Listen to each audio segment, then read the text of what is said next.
Mataji attendance ಯಾವಾಗ ತಗೊಳ್ಬೇಕು? ನೀವೇ ತಗೊಳ್ಬೋದಾ ಸಂಗೀತ ಮಾತಾಜಿ? ಎಸ್ ಪ್ರಭುಜಿ.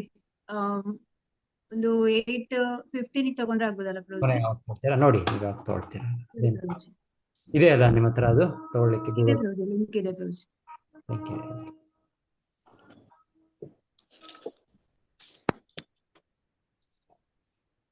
ಪ್ರೆಸೆಂಟೇಷನ್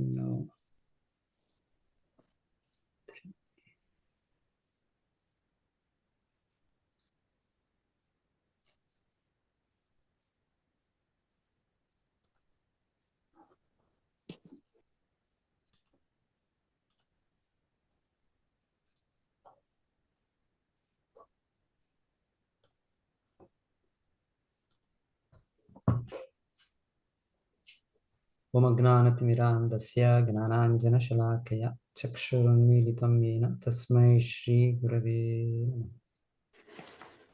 नमः। ओं विष्णुपादाय कृष्णप्रेष्ठाय भूतले श्रीमते भक्तिवेदान्तस्वामिनिति नामिने नमस्ते सारस्वते देवे गौरवाणी प्रचारिणे निर्विशेषशून्यवादी पाश्चात्यदेशाय। जय श्री कृष्ण चैतन्य प्रभु नित्यानंद श्री अद्वैत गदाधर श्रीवासादि गौरभक्तवृंद।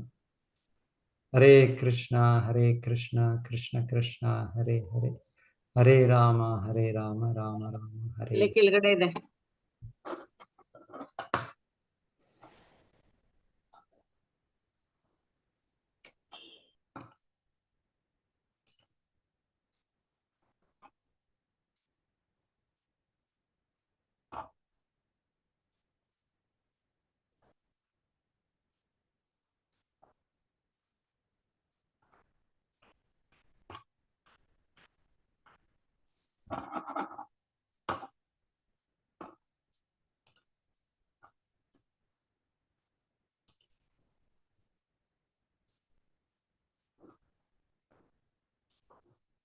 ಕಾಣಿಸುತ್ತಲ್ಲ ಮಾತಾಜಿ?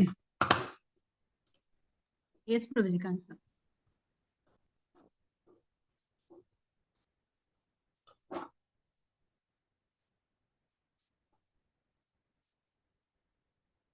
ಸೊ ಈಗ 2 ಕ್ಲಾಸಲ್ಲಿ ಫಸ್ಟ್ ಚಾಪ್ಟರ್ ಆಗಿದೆ ಅನ್ಸುತ್ತೆ.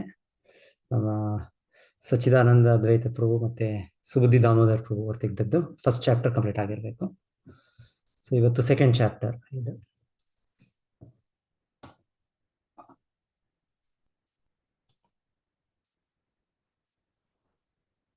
ಸೊ ಯಾರಾದ್ರೂ ಓದ್ತೀರಾ? ಇದು ಓದ್ಬೋದಾ? ಏನಿದು ಹಿಂದೆ ಕ್ಲಾಸ್ಗಳಲ್ಲಿ ನಿಮ್ಗೆ ಆಗಿದ್ದು ಟಾಪಿಕ್?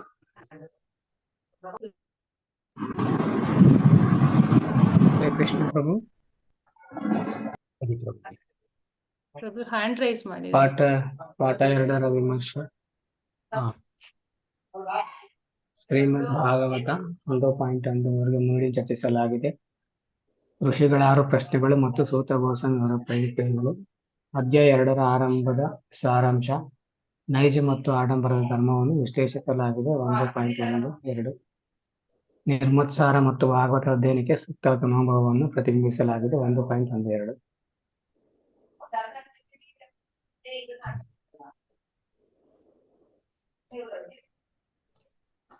ಸೊ ಮತ್ಸರತ ನಿರ್ಮತ್ಸರ ಪರಮೋ ನಿರ್ಮತ್ಸರಾಣಾಂ ಸತಾಂ. ಸೊ ಭಾಗವತ ಇದು ಹೇಳ್ತಾರೆ ನಮಗೆ ಅರ್ಹತೆ ಇದು ಅಂದ್ರೆ ನಾವು ಸಂಪೂರ್ಣ ಮತ್ಸರ್ಯತೆಯಿಂದ ಇರಬೇಕು.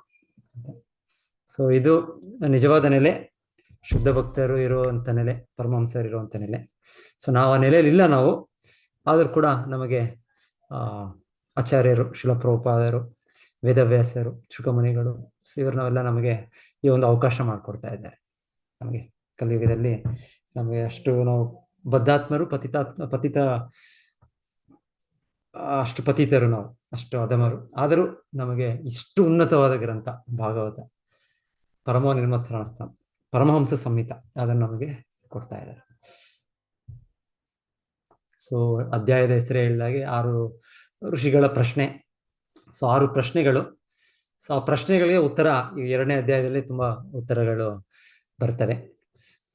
ಸೊ ಅದು ಕೂಡ ಡಿಸ್ಕಸ್ ಮಾಡಿದ್ದೀರಾ ಅನ್ಕೊಳ್ತೇನೆ ನಾನು. ಸ್ವಲ್ಪ ಅವರು ಬ್ರೀಫ್ ಆಗಿ, ಇಲ್ಲಾಂದ್ರೆ ಈ ಅಧ್ಯಾಯದಲ್ಲಿ ಇದು ಸ್ಟಾರ್ಟ್ ಆಗುತ್ತೆ ಪ್ರಶ್ನೆಗಳಿಗೆ, 6 ಪ್ರಶ್ನೆಗಳಿಗೆ ಉತ್ತರಗಳು.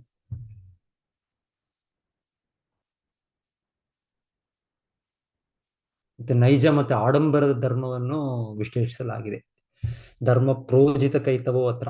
ಪ್ರೋಜಿತ ಪ್ರೋಜಿತ ಅಂದ್ರೆ ಇಲ್ಲಿ ಕೈತವ ಧರ್ಮ ಯಾವುದು ಧರ್ಮದ ಹೆಸರಿನಲ್ಲಿದೆ ಅಷ್ಟೇ, ಅದು ಧರ್ಮ ಅಲ್ಲ, ಅದು ಹೆಸರಿಗಷ್ಟೇ ಅದು ಧರ್ಮ. ಸೊ ಆ ಥರ ಕೈತವ ಧರ್ಮವೆಲ್ಲವೂ ಈ ಗ್ರಂಥದಿಂದ ಇದನ್ನ ಹೊರಗಾಕಿದ್ದಾರೆ, ಇದನ್ನ ಪೂಜಿತ ಕೈತವೋ ಅತ್ರ.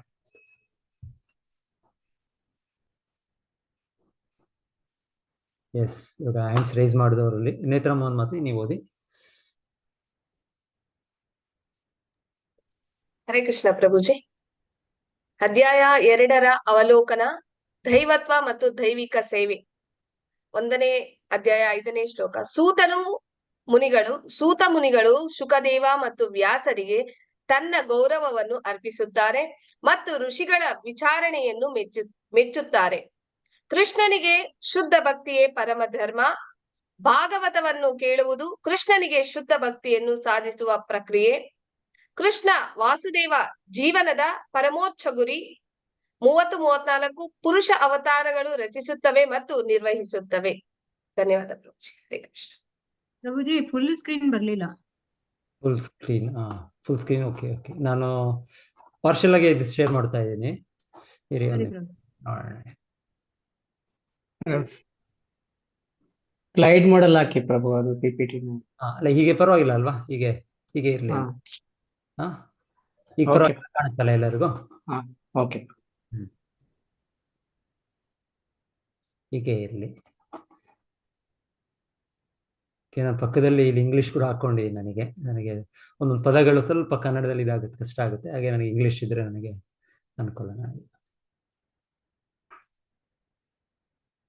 ಸೊ ಇದು ಶ್ಲೋಕ ನಂಬರ್ಸ್. ಈ ಅಧ್ಯಾಯದಲ್ಲಿ ಎಷ್ಟು 34 ಶ್ಲೋಕಗಳಿವೆ.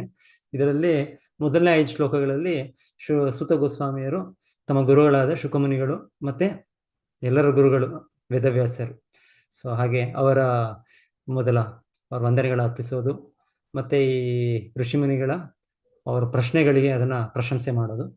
6ರಿಂದ 11ನೇ ಶ್ಲೋಕದಲ್ಲಿ ಕೃಷ್ಣನಿಗೆ ಶುದ್ಧ ಭಕ್ತಿ ಮಾಡುವುದೇ ನಿಜವಾದ ಧರ್ಮ ಮತ್ತೆ ಇದೇ ಪರಮೋನ್ನತ ಧರ್ಮ. ಬೇರೆದು ಧರ್ಮ ಅಂತ ಹೇಳಿದ್ರು ನೀವು, ಇದು ಪರಮೋನ್ನತ ಧರ್ಮ ಇದು ಅಂತ ಹೇಳ್ತಾರೆ, ಹೈಯೆಸ್ಟ್ ಧರ್ಮ ಅಂತ. 12ರಿಂದ 22ನೇ ಶ್ಲೋಕದಲ್ಲಿ ಇದನ್ನು ಕೃಷ್ಣನ ಶುದ್ಧ ಭಕ್ತಿಯನ್ನು ಹೇಗೆ ನಾವು ಸಾಧಿಸೋದು, ಇದನ್ನು ಭಾಗವತ ಶ್ರವಣದಿಂದ ಸಾಧಿಸ್ಬೋದು ಅಂತ ಅದರ ಒಂದು ಮಹಿಮೆಗಳು ಕೂಡ ನೀವು 12ರಿಂದ 22ನೇ ಶ್ಲೋಕದಲ್ಲಿ ಹೇಗೆ ಅದು ನಡೆಯುತ್ತೆ, ಆ ವಿಧಾನ ಹೇಗೆ ನಡೆಯುತ್ತೆ, ಹೇಗೆ ನಮ್ಮ ಹೃದಯದಲ್ಲಿರುವ ಎಲ್ಲ ನಮ್ಮ ಮಾಲಿನ್ಯಗಳು ರಜೋತಮೋ ಗುಣಗಳೆಲ್ಲವೂ ಕಡಿಮೆ ಆಗುತ್ತೆ, ಅದರ ವಿವರಣೆ ಈ ಶ್ಲೋಕಗಳಲ್ಲಿ ನೋಡ್ತೇವೆ. ಮತ್ತೆ ಈ ಅಧ್ಯಾಯದ ಕೊನೆಯ ಭಾಗದಲ್ಲಿ 29ನೇ ಶ್ಲೋಕದಲ್ಲಿ ವಾಸುದೇವ ಪರಾವೇದ ವಾಸುದೇವ ಆ ಥರ ಎಲ್ಲದಕ್ಕೂ ಕೊನೆಗೆ ವಾಸುದೇವನೇ, ಕೃಷ್ಣನೇ ಗುರಿ ಅಂತ, ಪುರುಷ ಅವತಾರದ ಬಗ್ಗೆ ಕೊನೆಗೆ. ಸೊ ಈ ಅಧ್ಯಾಯದ ಸಾರಾಂಶ ಇದೆ.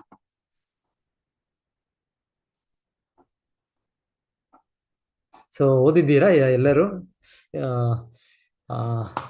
ಈ ಅಧ್ಯಾಯನ ಓದಿದ್ದೀರಾ ಒಂದ್ಸಲ ಈಗ ಕ್ಲಾಸ್ ಮುಂಚೆ? 2ನೇ ಅಧ್ಯಾಯದ ಹ್ಯಾಂಡ್ಸ್ ರೈಸ್ ಮಾಡಿ ಓಕೆ. 5 ಜನ ಹ್ಯಾಂಡ್ಸ್ ರೈಸ್ ಮಾಡಿದ್ದೀರಾ, ನೀವೆಲ್ಲ ಓದಿದ್ದೀರಾ ಅಂತ ಅರ್ಥನಾ? ಅರ್ಚನಾ ಮಾತಾಜಿ, ಶ್ರೀದೇವಿ ಮಾತಾಜಿ, ಚಿತ್ರಾಮೋಹಿನಿ ಮಾತಾಜಿ, ರೂಪಾಶಂಕರ್.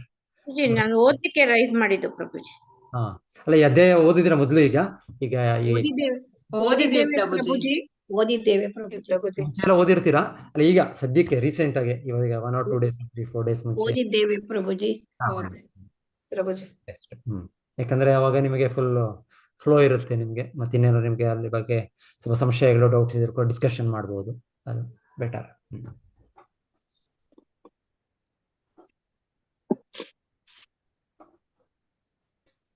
ನೆಕ್ಸ್ಟ್ ಸ್ಲೈಡು ಅರ್ಚನಾ ಮಾತಾಜಿ ಓದಿ ಶ್ಲೋಕ. ಹರೇ ಕೃಷ್ಣ ಪ್ರಭು. ಸವೈ ಪುಂಸಾಂ ಪರಮೋ ಧರ್ಮೋ ಯಥೋ ಭಕ್ತರ ದೋಕ್ಷಜೆ ಅಹೈತುಕ್ಯ ಪ್ರತಿಹಾತ ಯಾತ್ಮ ಸಂಪ್ರಸೀದತಿ.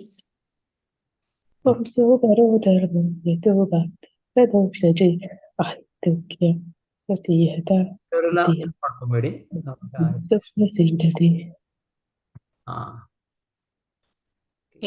ಶ್ಲೋಕ ಇದು ತುಂಬಾ ಇಂಪಾರ್ಟೆಂಟ್ ಶ್ಲೋಕ. ಸೊ ಎಷ್ಟೋ ಜನ ಆಗ್ಲೇ ನೀವು ಇದನ್ನ ಬಾಯ್ಪಾಠ ಮಾಡಿರ್ಬೇಕು. ಈ ಅಧ್ಯಾಯದಲ್ಲಿ ತುಂಬಾ ಶ್ಲೋಕಗಳಿವೆ. ಈ ಅಧ್ಯಾಯದಲ್ಲಿ ಮೊದಲಿಂದಾನು ನೋಡಿದ್ರೆ ಇಲ್ಲಿ ನಾವೀಗ ಮುಖ್ಯದಷ್ಟೇ ನೋಡ್ತಾ ಇದ್ದೀವಿ ಈ ಇದರಲ್ಲಿ. ಬಟ್ ಎನಿವೆ, ಸೊ ಇದು ಪ್ರೆಸೆಂಟೇಷನ್ ಏನಿದೆ ಅದು ನೋಡೋಣ. ಮತ್ತೆ ಟೈಮ್ ಇದ್ದಲ್ಲಿ ಬಾಕಿದು ಕೂಡ ನೋಡ್ಬೋದು, ಸ್ವಲ್ಪ ಕೇಳ್ಬೋದು. ಪ್ರೆಸೆಂಟೇಷನ್ ಫಸ್ಟ್ ಮುಗಿಸ್ಬೇಡ, ಏನಿದೆ ಮುಗಿಸ್ಬೇಡ. ಸೊ ಇದು ಎಷ್ಟನೇ ಶ್ಲೋಕ? ಇದು 6ನೇ ಶ್ಲೋಕ ಈ ಅಧ್ಯಾಯದ. ಸೊ 6ನೇ ಶ್ಲೋಕ ಈ ಅಧ್ಯಾಯ ಋಷಿಗಳ ಮೊದಲ ಪ್ರಶ್ನೆ. ಸರ್ ಮೊದಲ ಪ್ರಶ್ನೆ ಕೇಳಿದ್ದು ಅವರು, ನೀವು ಇಷ್ಟು ಅನುಭವಿಗಳು, ಸೊ ನೀವು ಸಂಪೂರ್ಣವಾಗಿ ನಿಮ್ಮ ಗುರುಗಳಿಗೆ ಶರಣಾಗತಿಯಾಗಿ ಅವರ ಸಂಪೂರ್ಣ ಕೃಪೆಯನ್ನು ನೀವು ಪಡೆದವರು ನೀವು. ಸೊ ಮತ್ತೆ ಎಲ್ಲ ವೇದಶಾಸ್ತ್ರಗಳನ್ನ ತಿಳಿದವರು ನೀವು. ಸೊ ನಿಮಗೆ ಇದರ ಸಾರ ಏನು, ಈ ವೇದಶಾಸ್ತ್ರಗಳ ಸಾರ ಏನು, ಮತ್ತೆ ಜೀವನದ ಉದ್ದೇಶ ಏನು? ಸೊ ಆ ಥರ ಫಸ್ಟ್ ಪ್ರಶ್ನೆಗಳು, ಮೊದಲನೇದು 2ನೇ ಪ್ರಶ್ನೆಗಳು ಕೇಳೋದು. ಸೊ ಆ ಎರಡಕ್ಕೂ ಇದು ಕೂಡ ಉತ್ತರ. ಇದು ಏನು, ಜೀವನದ ಪರಿಪೂರ್ಣತೆ ಅಂದ್ರೆ ಏನು, ಮತ್ತೆ ವೇದಗಳ ಸಾರ ಅಂದ್ರೆ ಏನು, ವೇದಗಳ ಸಾರದಿಂದ ಏನ್ ಪಡೆಯಬೇಕಾದದ್ದು ನಾವು, ಅದಕ್ಕೆ ಈ ಉತ್ತರವಾಗಿ ಈ ಶ್ಲೋಕ ಇದೆ. ಸೊ ನೀವು ಭಾವಾರ್ಥ ಓದಲ್ಲಿ ಪ್ರಭುಪಾದರು ತುಂಬಾ ಚೆನ್ನಾಗಿ ಬರೀತಾ ಇದ್ದಾರೆ. ಪ್ರಭುಪಾದ ಕೂಡ ಅದರಲ್ಲಿ ಈ ಧರ್ಮ ಅನ್ನೋದೇನು ಅಂತ ನಮ್ಗೆ ವಿವರಿಸ್ತಾ ಇದ್ದಾರೆ ಭಾವಾರ್ಥದಲ್ಲಿ. ಸೊ ಧರ್ಮ ಅಂದ್ರೆ ಅವರು ಶ್ರೀಲ ಪ್ರಭುಪಾದ ನಮ್ಗೆ ಆಕ್ಯುಪೇಷನಲ್ ಡ್ಯೂಟಿ, ಯಾಕಂದ್ರೆ ಅವ್ರ ಗುರುಗಳು ಅವ್ರಿಗೆ ಆದೇಶ ಕೊಟ್ಟದ್ದು ಶ್ರೀಲ ಪ್ರಭುಪಾದರಿಗೆ ಇದನ್ನ ಇಂಗ್ಲಿಷ್ ಭಾಷೆಯಲ್ಲಿ ಇದನ್ನ ಪ್ರಚಾರ ಮಾಡ್ಬೇಕು ಅಂತ ವಿಶೇಷವಾಗಿ ಕೊಟ್ಟದ್ದು ಆಚಾರ್ಯರಿಗೆ. ಸೊ ಆ ಆಚಾರ್ಯರು ಭಾಗವತವನ್ನು ನಮಗೆ ಇಂಗ್ಲಿಷ್ ಭಾಷೆಯಲ್ಲಿ ಭಾಷಾಂತರ ಮಾಡಿದ್ದು. ಸೊ ನಂತರ ಅವರ ಆಜ್ಞೆಯಿಂದ ಬೇರೆ ಬೇರೆ ಭಾಷೆಗಳಿಗೆ ನಮಗೆ ಭಾಷಾಂತರ ಆಗಿ ಅನುವಾದ ಆಗಿದೆ.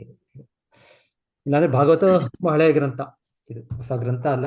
ಆದರೆ ಆಚಾರ್ಯರಾದವರು ಇದನ್ನ ಹೇಗೆ ಅವರು ಹಿಂದಿನ ಆಚಾರ್ಯನ ಪ್ರತಿನಿಧಿಸಿ ಅವರು ಸ್ಪಷ್ಟವಾಗಿ ನೇರವಾಗಿ ಭಗವದ್ಗೀತೆ ಯಥಾರೂಪ ಹೇಗೆ, ಹಾಗೆ ಭಾಗವತದ ಯಥಾರೂಪ ಇದು ಶ್ರೀಲ ಪ್ರಭುಪಾದರು ಕೊಡ್ತಾ ಇರೋ ನಮಗೆ ಭಾಗವತ ಯಥಾರೂಪ, ಭಗವದ್ಗೀತೆ ಆಸ್ ಇಟ್ ಇಸ್, ಹಾಗೆ ಭಾಗವತಂ ಆಸ್ ಇಟ್ ಇಸ್ ಇಲ್ಲ ನಮಗೆ ಶ್ರೀಮದ್ ಭಾಗವತ.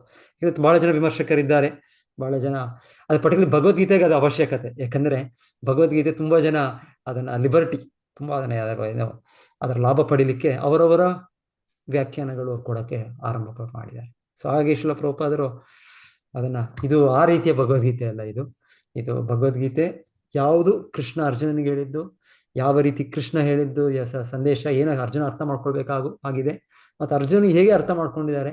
ಸೊ ಆ ರೀತಿಯಲ್ಲಿ ಆಚಾರ್ಯರು ನಮಗೆ ವಾಸ್ತವವಾಗಿ ಕೊಟ್ಟ ಭಗವದ್ಗೀತೆ, ಅದಕ್ಕೆ ಆಸ್ ಇಟ್ ಇಸ್ ಅಂತ. ಸೊ ಭಾಗವತ ಆ ರೀತಿಯಲ್ಲಿ ನೋಡಿದ್ರೆ ಅಷ್ಟು ಡೈವರ್ಷನ್ಸ್ ಇಲ್ಲ. ಬಹಳ ಜನಕ್ಕೆ ಭಾಗವತದ ಬಗ್ಗೆ ನನಗೂ ಕೂಡ ಗೊತ್ತೇ ಇರಲಿಲ್ಲ. ಭಾಗವತ ಅಂತ ಒಂದು ಗ್ರಂಥ ಇದೆ ಅಂತಾನೆ ಗೊತ್ತಿರಲಿಲ್ಲ ನನಗೆ. ಎಷ್ಟೋ ನನ್ನ ಈ ಜೀವಮಾನದಲ್ಲಿ ಇಸ್ಕಾನ್ ಬಂದ್ಮೇಲೆ ಭಾಗವತ ಅಂತ ಒಂದು ಗ್ರಂಥ ಇದೆ ಅಂತ ಗೊತ್ತಾಗ. ಆಮೇಲೆ ಭಾಗವತ ಅನ್ನೋದು ಭಗವದ್ಗೀತೆ ಪೋಸ್ಟ್ ಗ್ರಾಜುಯೇಟ್ ಸ್ಟಡಿ ಇದು ಅಂತ. ಆಮೇಲೆ ತಿಳಿದೇ ಇರಲಿಲ್ಲ ನಮಗೆ, ಅಷ್ಟು ಅಜ್ಞಾನದಲ್ಲಿದ್ವಿ ನಾವು. ಸೊ ಎನಿವೆ, ಸೊ ಹಾಗೆ ಆಚಾರ್ಯರು ಅದನ್ನ ವಿಶೇಷವಾಗಿ ಶ್ರೀಮದ್ ಭಾಗವತಂ ಆಸ್ ಇಟ್ ಈಸ್ ಅಂತ ಬರೆದಿಲ್ಲ. ಆದರೂ ನಮ್ಮ ಚೈತನ್ಯ ಮಹಾಪ್ರಭು ಹೇಳೋದು ಭಾಗವತ ಪರಗಿಯ ಭಾಗವತ ಸ್ಥಾನ. ಸೊ ಭಾಗವತವನ್ನು ಭಾಗವತ ವ್ಯಕ್ತಿಯಿಂದ ನೀವು ಕೇಳಿ, ನೀವು ಭಾಗವತ ಅಧ್ಯಯನ ಮಾಡ್ತೀರಾ, ಭಾಗವತ ಕಲ್ತ್ಕೊಳ್ತೀರಾ ಅಂದ್ರೆ ಯಾವ ವ್ಯಕ್ತಿ ಅವರ ಜೀವನ, ಅವರ ವ್ಯಕ್ತಿತ್ವ ಭಾಗವತವಾಗಿದೆ. ಒಂದು ಈ ಪುಸ್ತಕ ಭಾಗವತ, ಇನ್ನೊಂದು ವ್ಯಕ್ತಿ ಭಾಗವತ. ಆ ಭಾಗವತ ಪುಸ್ತಕದ ಅನುಸಾರವಾಗಿ ಅವರ ಜೀವನವನ್ನು ನಡೆಸಿಕೊಂಡು ಹೋದರು. ಶ್ರೀಲ ಪ್ರಭುಪಾದರು ಮಹಾಭಾಗವತರು, ಕೇವಲ ಭಾಗವತರಲ್ಲ, ಅವರು ಮಹಾಭಾಗವತರು, ಉತ್ತಮಾಧಿಕಾರಿ ಭಾಗವತರು.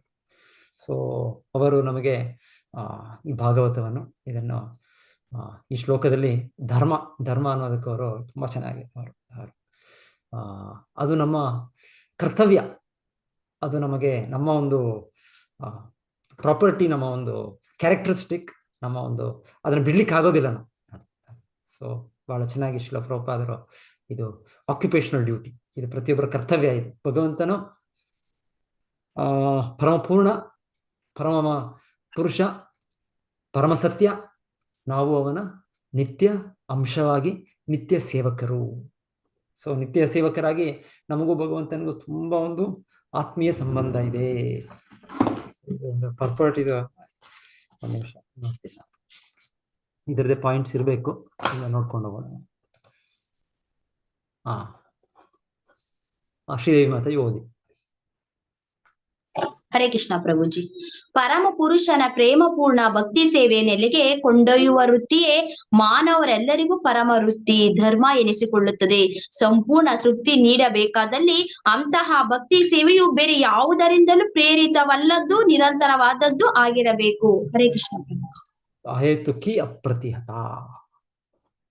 ಅಹೇತುಕಿ ಹೇತು ಅಂದ್ರೆ ಕಾರಣ, ಸಂಸ್ಕೃತದಲ್ಲಿ ಹೇತು. ಅಹೇತು ಅಂದ್ರೆ ಕಾರಣವಿಲ್ಲದೆ. ಅಹೇತುಕಿ ಅಪ್ರತಿಹತ. ಪ್ರತಿಹತ ಅಂದ್ರೆ ಅಡಚಣೆ ಆಗೋದು.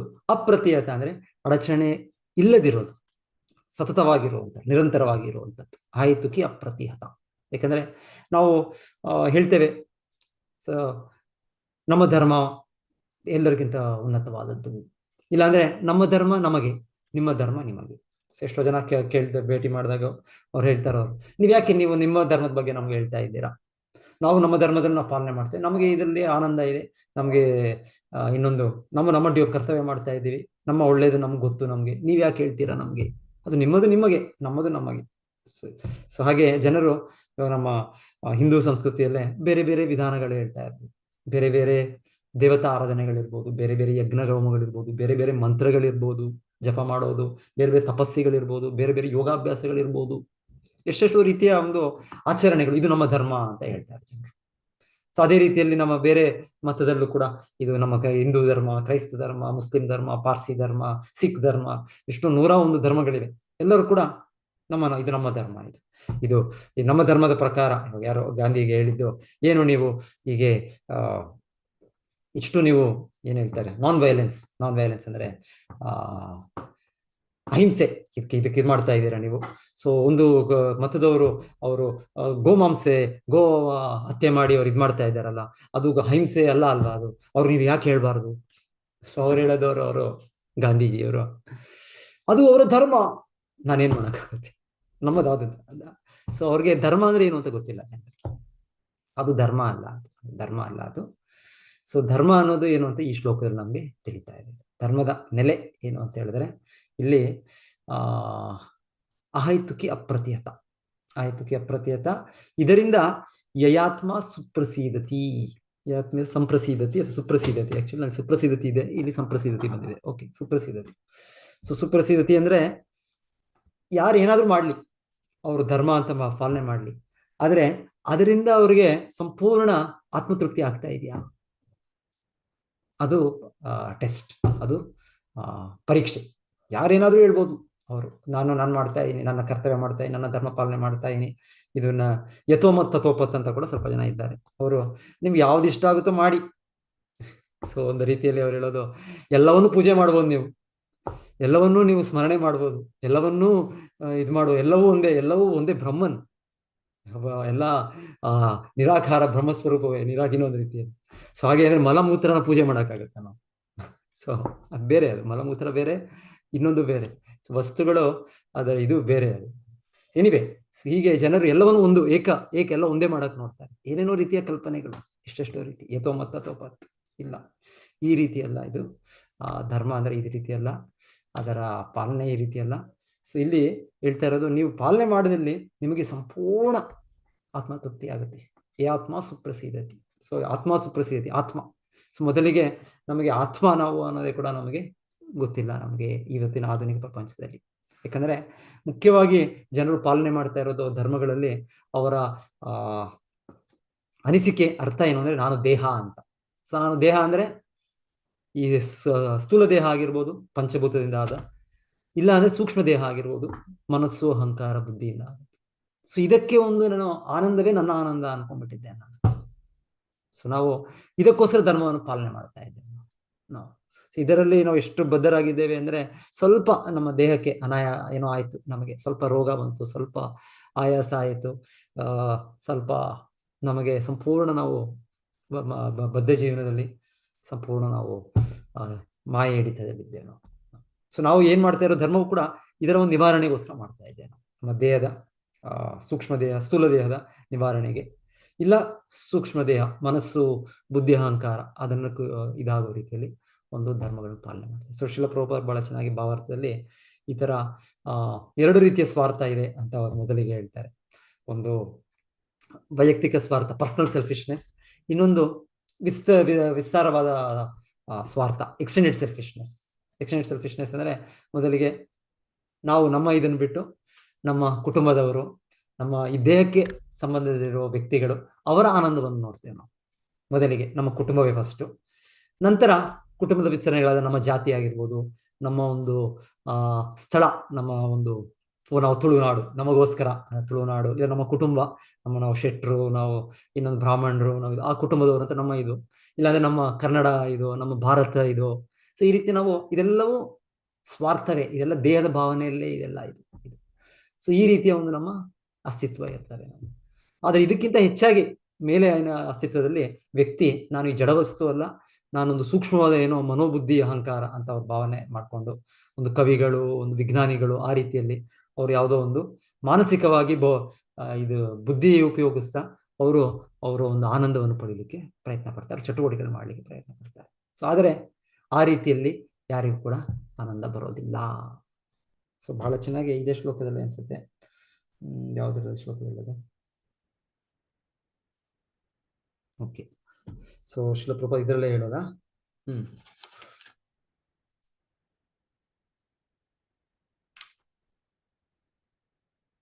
ಇರ್ಲಿ ನೋಡೋಣ.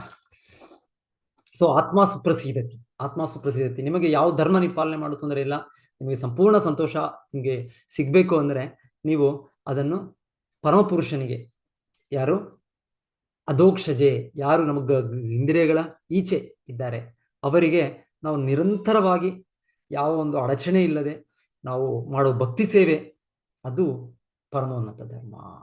ಅದೇ ಎಲ್ಲ ವೇದಶಾಸ್ತ್ರಗಳ ಗುರಿ, ಅದೇ ವೇದಶಾಸ್ತ್ರಗಳ ಸಾರ. ಅದನ್ನು ಪಡೆಯೋದೇ ನಮ್ಮ ವೇದಶಾಸ್ತ್ರಗಳು ಹೇಳ್ತಾರೆ. ಎಲ್ಲ ಉಪನಿಷತ್ತುಗಳು, ಎಲ್ಲ ಪುರಾಣಗಳು, ಎಲ್ಲ 108 ಉಪನಿಷತ್ತುಗಳು, 18 ಪುರಾಣಗಳು, 4 ವೇದಗಳು, ಇನ್ನೇನೇನು ವೇದ ಗ್ರಂಥಗಳು ಅಂತ ಹೇಳ್ತೇವೆ, ಅದೆಲ್ಲ ಕೂಡ ಇದರ ಉದ್ದೇಶವೇ.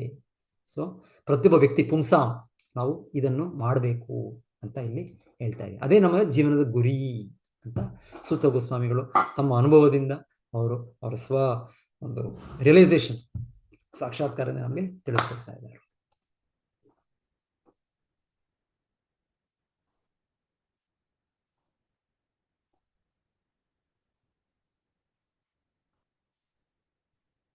ಓಕೆ. ಸೊ ಈ ಶ್ಲೋಕ ಅದು ಅಷ್ಟೇನಾ ಶ್ಲೋಕ?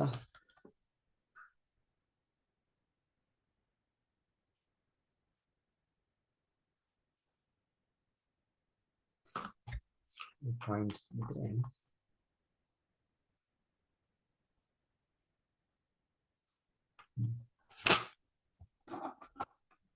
ಯಾರು ಓದ್ತಾರೆ ನೆಕ್ಸ್ಟ್? ರೂಪಾಶಂಕರ್ ಮಾತಾಡಿ ಓದಿ ಶ್ಲೋಕ. ಹರೇ ಕೃಷ್ಣ ಪ್ರಭುಜಿ. ವಾಸುದೇವೇ ಭಗವತಿ ಭಕ್ತಿ ಯೋಗ ಪ್ರಯೋಜಿತ ಜನ ಯತ್ಯಾಸು ವೈರಾಗ್ಯಂ ಜ್ಞಾನಂ ಚ ಯದ ಹೈತುಕಂ. ಹರೇ ಕೃಷ್ಣ, ಧನ್ಯವಾದ. ಓಕೆ, ಇದು ಅನುವಾದನ ಓದ್ಬಿಡಿ ಮಾತಾಜಿ. ಪರಮ ಪುರುಷನಾದ ಶ್ರೀಕೃಷ್ಣನಿಗೆ ಭಕ್ತಿ ಸೇವೆ ಸಲ್ಲಿಸುವುದರಿಂದ ಜೀವಿಗಳು ಶೀಘ್ರವಾಗಿ ಕಾರಣರಹಿತ ಜ್ಞಾನವನ್ನು, ಈ ಸಂಸಾರದಲ್ಲಿ ವಿರಕ್ತಿಯನ್ನು ಪಡೆಯುವರು. ಶ್ರೀಮದ್ ಭಾಗವತಂ 1.2.7. ಹರೇ ಕೃಷ್ಣ, ಧನ್ಯವಾದ. ಸೊ ಈ ಶ್ಲೋಕವು ಕೂಡ ಇದು ಹೇಳ್ತಾ ಇರೋದು, ಇದು ಆಧ್ಯಾತ್ಮಿಕ ಪ್ರಗತಿಯಲ್ಲಿ ತುಂಬಾ ಮುಖ್ಯವಾದ ವಿಷಯ. ಸೊ ಮುಖ್ಯವಾದ ವಿಷಯ ಅಂದ್ರೆ ನಾವು ಪಾಲನೆ ಮಾಡ್ತಾ ಇದ್ದೀವಿ. ಇವಾಗ ನಾನು ಇಷ್ಟು ವರ್ಷ, ನಾನು 25 ವರ್ಷ ಜಪ ಮಾಡ್ತಾ ಇದ್ದೀನಿ ನಾನು. ಹೌದು, ಒಳ್ಳೇದು ಮಾಡ್ತಾ ಇದ್ದೀವಿ. ಆದರೆ ಅದರ ಒಂದು ಲಾಭ, ಅದರ ಒಂದು ಏನು ನಮಗೆ ತಿಳಿತಾ ಇದೆ ಅದನ್ನು ತಿಳಿತಾ ಇರೋದಂದ್ರೆ, ಸೊ ಇಲ್ಲಿ ಇಷ್ಟು ತೋರಿಸೋದು ಎಷ್ಟರ ಮಟ್ಟಿಗೆ ನಾವು ಈ ಜ್ಞಾನ ಮತ್ತೆ ವೈರಾಗ್ಯ, 2 ಲಕ್ಷಣಗಳನ್ನು ಇದರಿಂದ ನಾವೇ ಪರೀಕ್ಷೆ ಮಾಡ್ಕೊಳ್ಬೋದು. ನಾವೇ ಸರ್ಟಿಫಿಕೇಟ್, ನಾವು ಇನ್ನೊಬ್ಬರಿಂದ ಏನು ಸರ್ಟಿಫಿಕೇಟ್ ಕೇಳಬೇಕು ಅಂತಿಲ್ಲ. ಅಯ್ಯೋ ನಾನು ಎಷ್ಟು ದೊಡ್ಡ ಭಕ್ತನಾಗಿದ್ದೀನಿ, ಎಷ್ಟು ಮುಂದುವರಿಸಿದ್ದೇನೆ ನಾನು ಹಾಗೆ ಅಂತ. ಸೊ ನನಗೆ ಎಷ್ಟರ ಮಟ್ಟಿಗೆ ಈ ಜ್ಞಾನ, ಸೊ ಈ ಜ್ಞಾನ ಅಂದರೆ ಭಗವಂತನ ಜ್ಞಾನ, ಭಗವಂತನ ಮತ್ತೆ ನಮ್ಮ ಇರುವ ಸಂಬಂಧದಲ್ಲಿ ಆ ಜ್ಞಾನ, ಯಥಾರ್ಥವಾದ ಜ್ಞಾನ ಇದು. ಸೊ ಇದರಿಂದ ನಮಗೆ ಭಗವಂತನ ಮೇಲೆ ಎಷ್ಟು ಆಕರ್ಷಣೆ ಬೆಳಿಬೇಕು, ಆ ಥರ ಜ್ಞಾನ ಅದು. ಸೊ ಅದರಿಂದ ಆಕರ್ಷಣೆ ಎಷ್ಟು ಬೆಳೆಯುತ್ತೆ ಅಂದ್ರೆ, ಅದರಿಂದ ನಮಗೆ ಸಹಜವಾಗಿ ಭೌತಿಕ ವಸ್ತುಗಳಿಂದ ವಿರಕ್ತಿ ಬರುತ್ತೆ, ನಮಗೆ ವೈರಾಗ್ಯ, ಜ್ಞಾನ ಮತ್ತೆ ವೈರಾಗ್ಯ. ಸೊ ಚೈತನ್ಯ ಮಹಾಪ್ರಭು ಬಂದದ್ದು ಇದೇ ಕಾರಣದಲ್ಲಿ. ನಮಗೆ ವೈರಾಗ್ಯ ವಿದ್ಯಾ ನಿಜ ಭಕ್ತಿ ಯೋಗ ಶಿಕ್ಷಾರ್ಥ ಏಕಂ ಪುರುಷ ಪುರಾಣ. ಸೊ ಚೈತನ್ಯ ಮಹಾಪ್ರಭು ಅವತರಿಸಿದ್ರು, ಕೃಷ್ಣ ಅವತರಿಸಿರೋದು ನಮಗೆ ಈ ವೈರಾಗ್ಯ ವಿದ್ಯೆಯನ್ನು ನಮಗೆ ಅನುಗ್ರಹಿಸಲಿಕ್ಕೆ. ತುಂಬಾ ಸುಲಭವಾಗಿ ಶ್ರೀ ಚೈತನ್ಯ ಮಹಾಪ್ರಭು ನಮಗೆ ಈ ಕಲಿಯುಗದಲ್ಲಿ ಎಷ್ಟು ಕಷ್ಟ, ಇಷ್ಟು ಪತಿತರು, ಆದ್ರೆ ನಮಗೆ ಈ ವೈರಾಗ್ಯವನ್ನು ಅನುಗ್ರಹಿಸಲಿಕ್ಕೆ ಭಗವಂತನು ಅವತರಿಸಿದ ನಿಜ ಭಕ್ತಿ ಯೋಗ. ಮತ್ತೆ ತನಗೆ ಭಕ್ತಿ ಹೇಗೆ ಮಾಡೋದು, ತನಗೆ ಮೇಲೆ ಹೇಗೆ ಆಕರ್ಷಣೆ ಅಲ್ಲಿ ನಾವು ಭಗವಂತನ ಭಕ್ತಿ ಸೇವೆಯಲ್ಲಿ ತೊಡಗೋದು, ಅವನ ಜ್ಞಾನವನ್ನು ಪಡೆಯೋದು. ಸೊ ಹೀಗೆ ಅದಕ್ಕೆ ಚೈತನ್ಯ ಅವರು ಬಂದಿರೋದು. ಸೊ ಈ ಶ್ಲೋಕ ಹೇಳ್ತಾ ಇರೋದಿಲ್ಲಿ ಇದು ಈ ಧರ್ಮದ ಪಾಲನೆಯ ಅನುಷ್ಠಾನದ ನಮಗೆ ಬರೋ ಫಲ, ಪ್ರತಿಫಲ ಅಂದ್ರೆ ನಾವು ಮಾಡ್ತಾ ಇದ್ದೀವಿ, ಜಪ ಮಾಡ್ತಾ ಇದ್ದೀವಿ, ಇನ್ನೇನೋ ಬೇರೆ ಬೇರೆ ಧರ್ಮಗಳು ಪಾಲನೆ ಮಾಡ್ತಾ ಇರ್ಬೋದು ಯಾರು ಬೇಕಾದ್ರೂ. ಸೊ ಅವರು ಅವ್ರಿಗೆ ಆ ತೃಪ್ತಿ, ಆ ಆತ್ಮತೃಪ್ತಿ ಅನ್ನೋದಾಗತ್ತೆ. ನಂತರ ಈ ಒಂದು ಇದರಲ್ಲಿ ಆನಂದ ಆತ್ಮತೃಪ್ತಿ ಆಗೋದರಿಂದ ಅವ್ರಿಗೆ ವೈರಾಗ್ಯ ಸಹಜವಾಗಿ ವ್ಯಕ್ತವಾಗುತ್ತೆ. ವೈರಾಗ್ಯ ಭಾವ ಇದಾಗುತ್ತೆ. ಅಯ್ಯೋ ಇದು ನನ್ನದು, ಇದು ನನ್ನವರು, ಇದು ನನಗೆ ಸೇರಿದ್ದು, ನನ್ನವರಿಗೆ. ಇದರಿಂದ ಹೊರಗೆ ಬರಬೇಕು. ಇದು ಶ್ಲೋಕ ಎಷ್ಟು ಸ್ಪಷ್ಟವಾಗಿ ಹೇಳ್ತಾ ಇರೋದು. ಇದು ಸಹಜವಾಗಿ ಇದು ಬರುತ್ತೆ, ಇದು ಸಹಜವಾಗಿ ಬರುತ್ತೆ. ಸೊ ಶ್ರೀಲ ಪ್ರಭುಪಾದರು ಹೇಳ್ತಾ ಇದ್ರು, ಮ್ಯಾಚ್ ಮೈ ಡಿಸೈಪಲ್ಸ್ ಅಂತ ಶ್ರೀಲ ಪ್ರಭುಪಾದರು ಹೇಳ್ತಾರೆ. ಕೆಲವು ಜನ ಬರ್ತಾ ಇದ್ರು ಬೇರೆ ಬೇರೆ ತತ್ವಗಳನ್ನು ಅರ್ಥ ಮಾಡ್ಕೊಂಡು ಅಭ್ಯಾಸ ಮಾಡೋರು ಅವರು. ಸೊ ಶ್ರೀಲ ಪ್ರಭುಪಾದರು ಆಚಾರ್ಯರು ಅವರೊಂದು ಚಿಂತಾಮಣಿ ಇದ್ದಾಗೆ, ಅದು ಯಾರನ್ನು ಇದರ ಸ್ಪರ್ಶ ಆದ್ರೂ ಅವರು ಚಿಂತಾಮಣಿ ಆಗಿರ್ತಾರೆ. ಶ್ರೀಲ ಪ್ರಭುಪಾದ ಎಷ್ಟು ಜನ ಆ ಥರ ಶುದ್ಧ ಭಕ್ತರನ್ನ ಮಾಡಿದ್ದೆ ಶ್ರೀಲ ಪ್ರಭುಪಾದರು. ಸೊ ಅವರು ಹೇಳ್ತಾ ಇರೋ ಒಮ್ಮೆ ಅವ್ರ ಬೇರೆ ಯಾರು ಬಂದು ಅವ್ರ ತುಂಬಾ ಚರ್ಚೆ ಮಾಡ್ತಾ ಇದ್ದಾರೆ, ಅರ್ಥ ಮಾಡ್ಕೊಳಕ್ ಆಗ್ತಾ ಇಲ್ಲ ಅವ್ರಿಗೆ. ಅವ್ರಿರೋ ಒಂದು ರಾಜಸ ತಾಮಸ ಸ್ವಭಾವದಲ್ಲಿ ಅವ್ರಿಗೆ ಸತ್ಯ ಏನು ಅಂತ ಗೊತ್ತಾಗಲ್ಲ ಅವ್ರಿಗೆ. ಸೊ ಶ್ರೀಲ ಪ್ರಭುಪಾದರು ಮ್ಯಾಚ್ ಮಾಡಿ ನಾನು ನೋಡಿ, ನನ್ನ ಶಿಷ್ಯರು ಅವರ ಗುಣ, ಅವರ ವ್ಯಕ್ತಿತ್ವ ನೋಡಿ ಅವರು. ಸೊ ಎಷ್ಟೋ ಜನ ಎಷ್ಟೆಷ್ಟೋ ಹೇಳ್ತಾರೆ, ಆದ್ರೆ ಒಂದು ಹೇಳೋದು ನಾವು ಒಂದೊಂದು ರೀತಿ ಈ ಅಭ್ಯಾಸಗಳು ಹೇಳೋದು ನಮಗೆ ಒಬ್ಬರಿಗೆ ಒಂದೊಂದು ಇವ್ರಿಗೆ ಎಷ್ಟೋ ಧರ್ಮದ ಅನುಯಾಯಿಗಳಿಗೆ ಆ ಚಟಗಳು ಬಿಡ್ಲಿಕ್ಕೆ ಆಗೋದಿಲ್ಲ. ಒಬ್ಬರಿಗೆ ಏನೋ ಒಂದು ಇದಿರ್ಬೋದು, ಕಾಫಿ ಚಹಾ ಕೂಡ ನಾವು ಹೇಳೋದು. ಇವಾಗ ನಮ್ಮ ಸಂಸ್ಥೆಯಲ್ಲಿ ಬಂದು ದೀಕ್ಷೆ ತಗೊಂಡವರು ಬಿಟ್ಬಿಡ್ತಾರೆ. ಆಯ್ತು, ನಾನು ಕುಡಿತಾ ಇದ್ನೇನೋ, ಅದಿಲ್ಲದೆ ಅಭ್ಯಾಸ ಇಲ್ಲದೆ ನನಗೆ ತಲೆನೋವು ಬರ್ತಾ ಇತ್ತು, ಇನ್ನೊಂದು ಬರ್ತಾ ಇಲ್ಲ ಇರ್ಬೋದು. ಅದು ದೀಕ್ಷೆ ತಗೊಂಡ್ಮೇಲೆ ನಾವು ನಮ್ಮ ಗುರುಗೆ ನಾವು ಮಾತು ಕೊಡೋದು, ನಾನು ಇದೆಲ್ಲ ತಗೊಳ್ಳೋದಿಲ್ಲ, ಈ ಮಾದಕ ವಸ್ತು ಸೇವನೆ ಮಾಡೋದಿಲ್ಲ. ಆಮೇಲೆ ಆಯ್ತು, ಅಲ್ಲಿಗೆ ಫಿನಿಶ್. ಮತ್ತೆ ಇವಾಗ ಈ ಸಿನಿಮಾ ಇನ್ನೊಂದು ಎಲ್ಲ ಎಷ್ಟೊಂದು ಇದಕ್ಕೆ ನಾವು ಆಕರ್ಷಣೆಗೊಂಡು ಇವಾಗೆಲ್ಲ ಸಂಪೂರ್ಣ ಪ್ರಪಂಚ. ಹಿಂದೆ ಸಿನಿಮಾ ಟಾಕೀಸ್ ಇರ್ತಾ ಇತ್ತು, ಇವಾಗ ಅದೆಲ್ಲ ಇಲ್ಲ. ಇವಾಗ ನಮ್ಗೆಲ್ಲವೂ ಕೂಡ ಕಂಪ್ಯೂಟರ್, ಮೊಬೈಲು ಇದರಲ್ಲೇ ಎಲ್ಲವೂ ಸಿಗುತ್ತೆ ನಮಗೆ. ಸೊ ಇದು ಎಷ್ಟು ಶ್ರೀಲ ಪ್ರಭುಪಾದ ಒಂದ್ ಕಡೆ ಹೇಳ್ತಾರೆ, ಅವ್ರು ಯಾರು ಬಂದವ್ರಿಗೆ, ನನ್ನ ಶಿಷ್ಯರು ಯಾವತ್ತು ಬಂದು ನನಗೆ ಕೇಳೋದಿಲ್ಲ, ಪ್ರಭುಪಾದ ನನಗೆ ಒಂದು 2 ರೂಪಾಯಿ ಕೊಡಿ, ನಾನು ಈ ಸಿನಿಮಾ ಇದೆ. ಶ್ರೀಲ ಪ್ರಭುಪಾದ ಬಾಂಬೆಯಲ್ಲಿ ದೊಡ್ಡ ಮಂದಿರ ಸ್ಥಾಪನೆ ಮಾಡಿದ್ರು, ಅವ್ರು ಸ್ಟಾರ್ಟ್ ಮಾಡಿದ್ರು ಪ್ರಭುಪಾದ. ನಂತರ ಅವರ ಜಸ್ಟ್ ಸದ್ಯ ಅವರು ಆಲ್ಮೋಸ್ಟ್ ಫಿನಿಶ್ ಆಗಿತ್ತು, ಅದ್ರ ಉದ್ಘಾಟನೆ ಪ್ರಭುಪಾದರ ನಂತರ ಮಾಡಿದ್ದದು. ಸೊ ಜುಹು, ಸೊ ಅಲ್ಲಿ ಹತ್ತದಲ್ಲಿ ಒಂದು ಸಿನಿಮಾ ಟಾಕೀಸ್ ಆ ಟೈಮಲ್ಲಿ. ಸೊ ಪ್ರಭುಪಾದ ಹೇಳ್ತಾರೆ ಯಾರೋ ಒಬ್ಬರಿಗೆ ಮಾತಾಡ್ತಾ ನೋಡಿ, ನನ್ನ ಭಕ್ತರು ನೋಡಿ, ನನ್ನ ಶಿಷ್ಯರು ನೋಡಿ, ಯಾವತ್ತು ಬಂದು ಪ್ರಭುಪಾದ ನಾನೆಲ್ಲ ಸಿನಿಮಾ ಹೋಗ್ಬೇಕು, ಆ ಟಿಕೆಟ್ ಖರೀದಿ ಮಾಡ್ಬೇಕಿಲ್ಲ. ಸೊ ಅದರಲ್ಲಿ ಅವ್ರಿಗೆ ಆಕರ್ಷಣೆ ಇಲ್ಲ. ಇದು ಸಂಪೂರ್ಣ ಸಮಯ ವ್ಯರ್ಥ. ಸೊ ಆಕ್ಚುಲಿ ನಾವು ನೋಡೋದು ಎಲ್ಲ ಚಟುವಟಿಕೆಗಳು ಇವಾಗ ಹೆಚ್ಚಾಗಿ ನಾವು ಎಲ್ಲ ಮೀಡಿಯಾ ಎಲ್ಲ ವ್ಯರ್ಥವಾದ ಚಟುವಟಿಕೆಗಳೇ. ಸೊ ಇದರಿಂದ ನಮ್ಗೆ ವೈರಾಗ್ಯ ಬರಬೇಕು ನಮ್ಗೆ. ಸೊ ಅದು ನಮ್ಮ ಆಧ್ಯಾತ್ಮಿಕ ಪ್ರಗತಿಯ ಲಕ್ಷಣಗಳು. ಅದು ಜ್ಞಾನ ವೈರಾಗ್ಯ ಬರಬೇಕು ನಮ್ಗೆ. ಮತ್ತೆ ಜ್ಞಾನ ಅಂದ್ರೆ ಭಗವಂತನ ಮೇಲೆ ಭಕ್ತಿ ಸೇವೆ ಮಾಡೋಕ್ಕೆ ನಮ್ಗೆ ಇನ್ನೂ ಹೆಚ್ಚು ಆಸಕ್ತಿ ಬೇಕು, ಎಷ್ಟು ಉತ್ಸಾಹ ಬೇಕು ನಮ್ಗೆ. ಕೃಷ್ಣನ ಭಕ್ತಿ ಶುದ್ಧ ಭಕ್ತರಿಗೆ ಅವ್ರಿಗೆ 24 ಗಂಟೆ ಸಾಕಾಗೋದಿಲ್ಲ. ಅವ್ರು ಅವ್ರು ನಿದ್ದೆ ಮಾಡೋದ್ರಲ್ಲೂ ಕೂಡ ಕೃಷ್ಣನ್ನೇ ಅವರು ಕನಸು ಕಾಳ್ತಾರೆ. ಸೊ ನಾವು ಯಾವತ್ತು ನಾವು ಆ ಸ್ಥಾನದಲ್ಲಿಲ್ಲ. ನಮ್ಗೆ ನಿದ್ದೆ ಮಾಡಿದ್ರೆ ನಮ್ಗೆ ಇಂದ್ರಿಯ ವಸ್ತುಗಳು ಬರ್ತವೆ, ಇಲ್ಲ ಇನ್ನೊಂದು ರೀತಿ ಎಚ್ಚರ ಇದ್ದಾಗ ನಮ್ಗೆ ಇಂದ್ರಿಯ ವಸ್ತುಗಳು ನಮ್ಗೆ ನಮ್ಮ ಮನಸ್ಸು ಇಂದ್ರಿಯಗಳನ್ನ ಇದು ಮಾಡುತ್ತೆ. ಸೊ ಇದು ನಮ್ಮ ಸ್ಥಿತಿ. ಸೊ ನಾವು ಈಗ ನಿಜವಾಗ್ಲೂ ನಾವು ಭಕ್ತಿ ಸೇವೆ ಮಾಡ್ತಾ ಇದ್ದೀವಿ, ನಿಜವಾಗ್ಲೂ ನಾವು ಎಲ್ಲ ಈ ಪಥದಲ್ಲಿ ಇದ್ದೇವೆ ಅಂದ್ರೆ ನಮ್ಗೆ ಸಹಜವಾಗಿ ಹೆಚ್ಚು ಕೃಷ್ಣನ ಸೇವೆ ಮಾಡೋ ಒಂದು ಆಸಕ್ತಿ, ಕೃಷ್ಣನ ತಗೊಳಕ್ಕೆ ನಮ್ಗೆ ಆ ಉತ್ಸುಕತೆ ಸೊ ಇರುತ್ತೆ, ನಮ್ಗೆ ಸಹಜವಾಗಿ ಇರುತ್ತೆ. ಇನ್ನೊಬ್ರು ಯಾರೋ ಹೇಳ್ಬೇಕು, ನಮ್ಗೆ ಇದು ಮಾಡ್ಬೇಕು, ಫೋರ್ಸ್ ಬಲಾತ್ಕಾರ ಮಾಡ್ಬೇಕು, ಒತ್ತಾಯ ಮಾಡ್ಬೇಕು ಏನಿರೋದಿಲ್ಲ, ಆಟೋಮ್ಯಾಟಿಕ್ ಆಗಿ ಅದಿರುತ್ತೆ. ಸೊ ಹಾಗೆ ಅದು ಜ್ಞಾನ ವೈರಾಗ್ಯ ಅಂದ್ರೆ ಅದು. ಸೊ ಈ ಶ್ಲೋಕ ಅದು ಹೇಳ್ತಾ ಇರೋದು, ಕೃಷ್ಣ ಭಕ್ತಿ ಸೇವೆ ಮಾಡ್ತಾ ಅದೇ ಬರುತ್ತೆ, ಆಟೋಮ್ಯಾಟಿಕ್ ಅಂತಾನೆ ಬರುತ್ತೆ. ಮತ್ತೆ ಇನ್ನೊಂದು ಶ್ರೀಲ ಪ್ರಭುಪಾದ ಪಾಯಿಂಟ್ ಹೇಳ್ತಾ ಇರೋದು, ಕೆಲವೊಮ್ಮೆ ಹೆಚ್ಚು ಸಲ ಜನರು ಅನ್ಕೊಳ್ಳೋದು ಅದೇ ಗುರಿ ಏನೋ, ಅದೇ ಧರ್ಮದ ಪಾಲನೆ ಏನೋ, ಈ ರೀತಿ ತುಂಬಾ ಒಂದು ವಿರಕ್ತಿ ವೈರಾಗ್ಯ ಭಾವದಲ್ಲಿರೋದು, ಇಲ್ಲ ಅಂದ್ರೆ ಯಜ್ಞ ಹೋಮ ಕಾರ್ಯಗಳು ಮಾಡೋದು, ಇಲ್ಲ ಅಂದ್ರೆ ತ್ಯಾಗ ದಾನ ಧರ್ಮ ಮಾಡೋದು, ಅದೇ ಉದ್ದೇಶಗಳು, ಅದೇ ದೊಡ್ಡ ಕೆಲಸಗಳು. ಭಕ್ತಿ ಏನು ಅಷ್ಟು ಇದಿಲ್ಲ, ಭಕ್ತಿ ಸುಲಭವಾದ ಅದಂತ ಸೆಂಟಿಮೆಂಟಲ್, ಅದು ಅದೇನೋ ಮಾನಸಿಕವಾಗಿ ಏನೋ ಒಂದು ಇದಷ್ಟೇ ಅದು ಅಂತ ಜನರು ಅನ್ಕೊಳ್ತಾರೆ. ಇಲ್ಲ.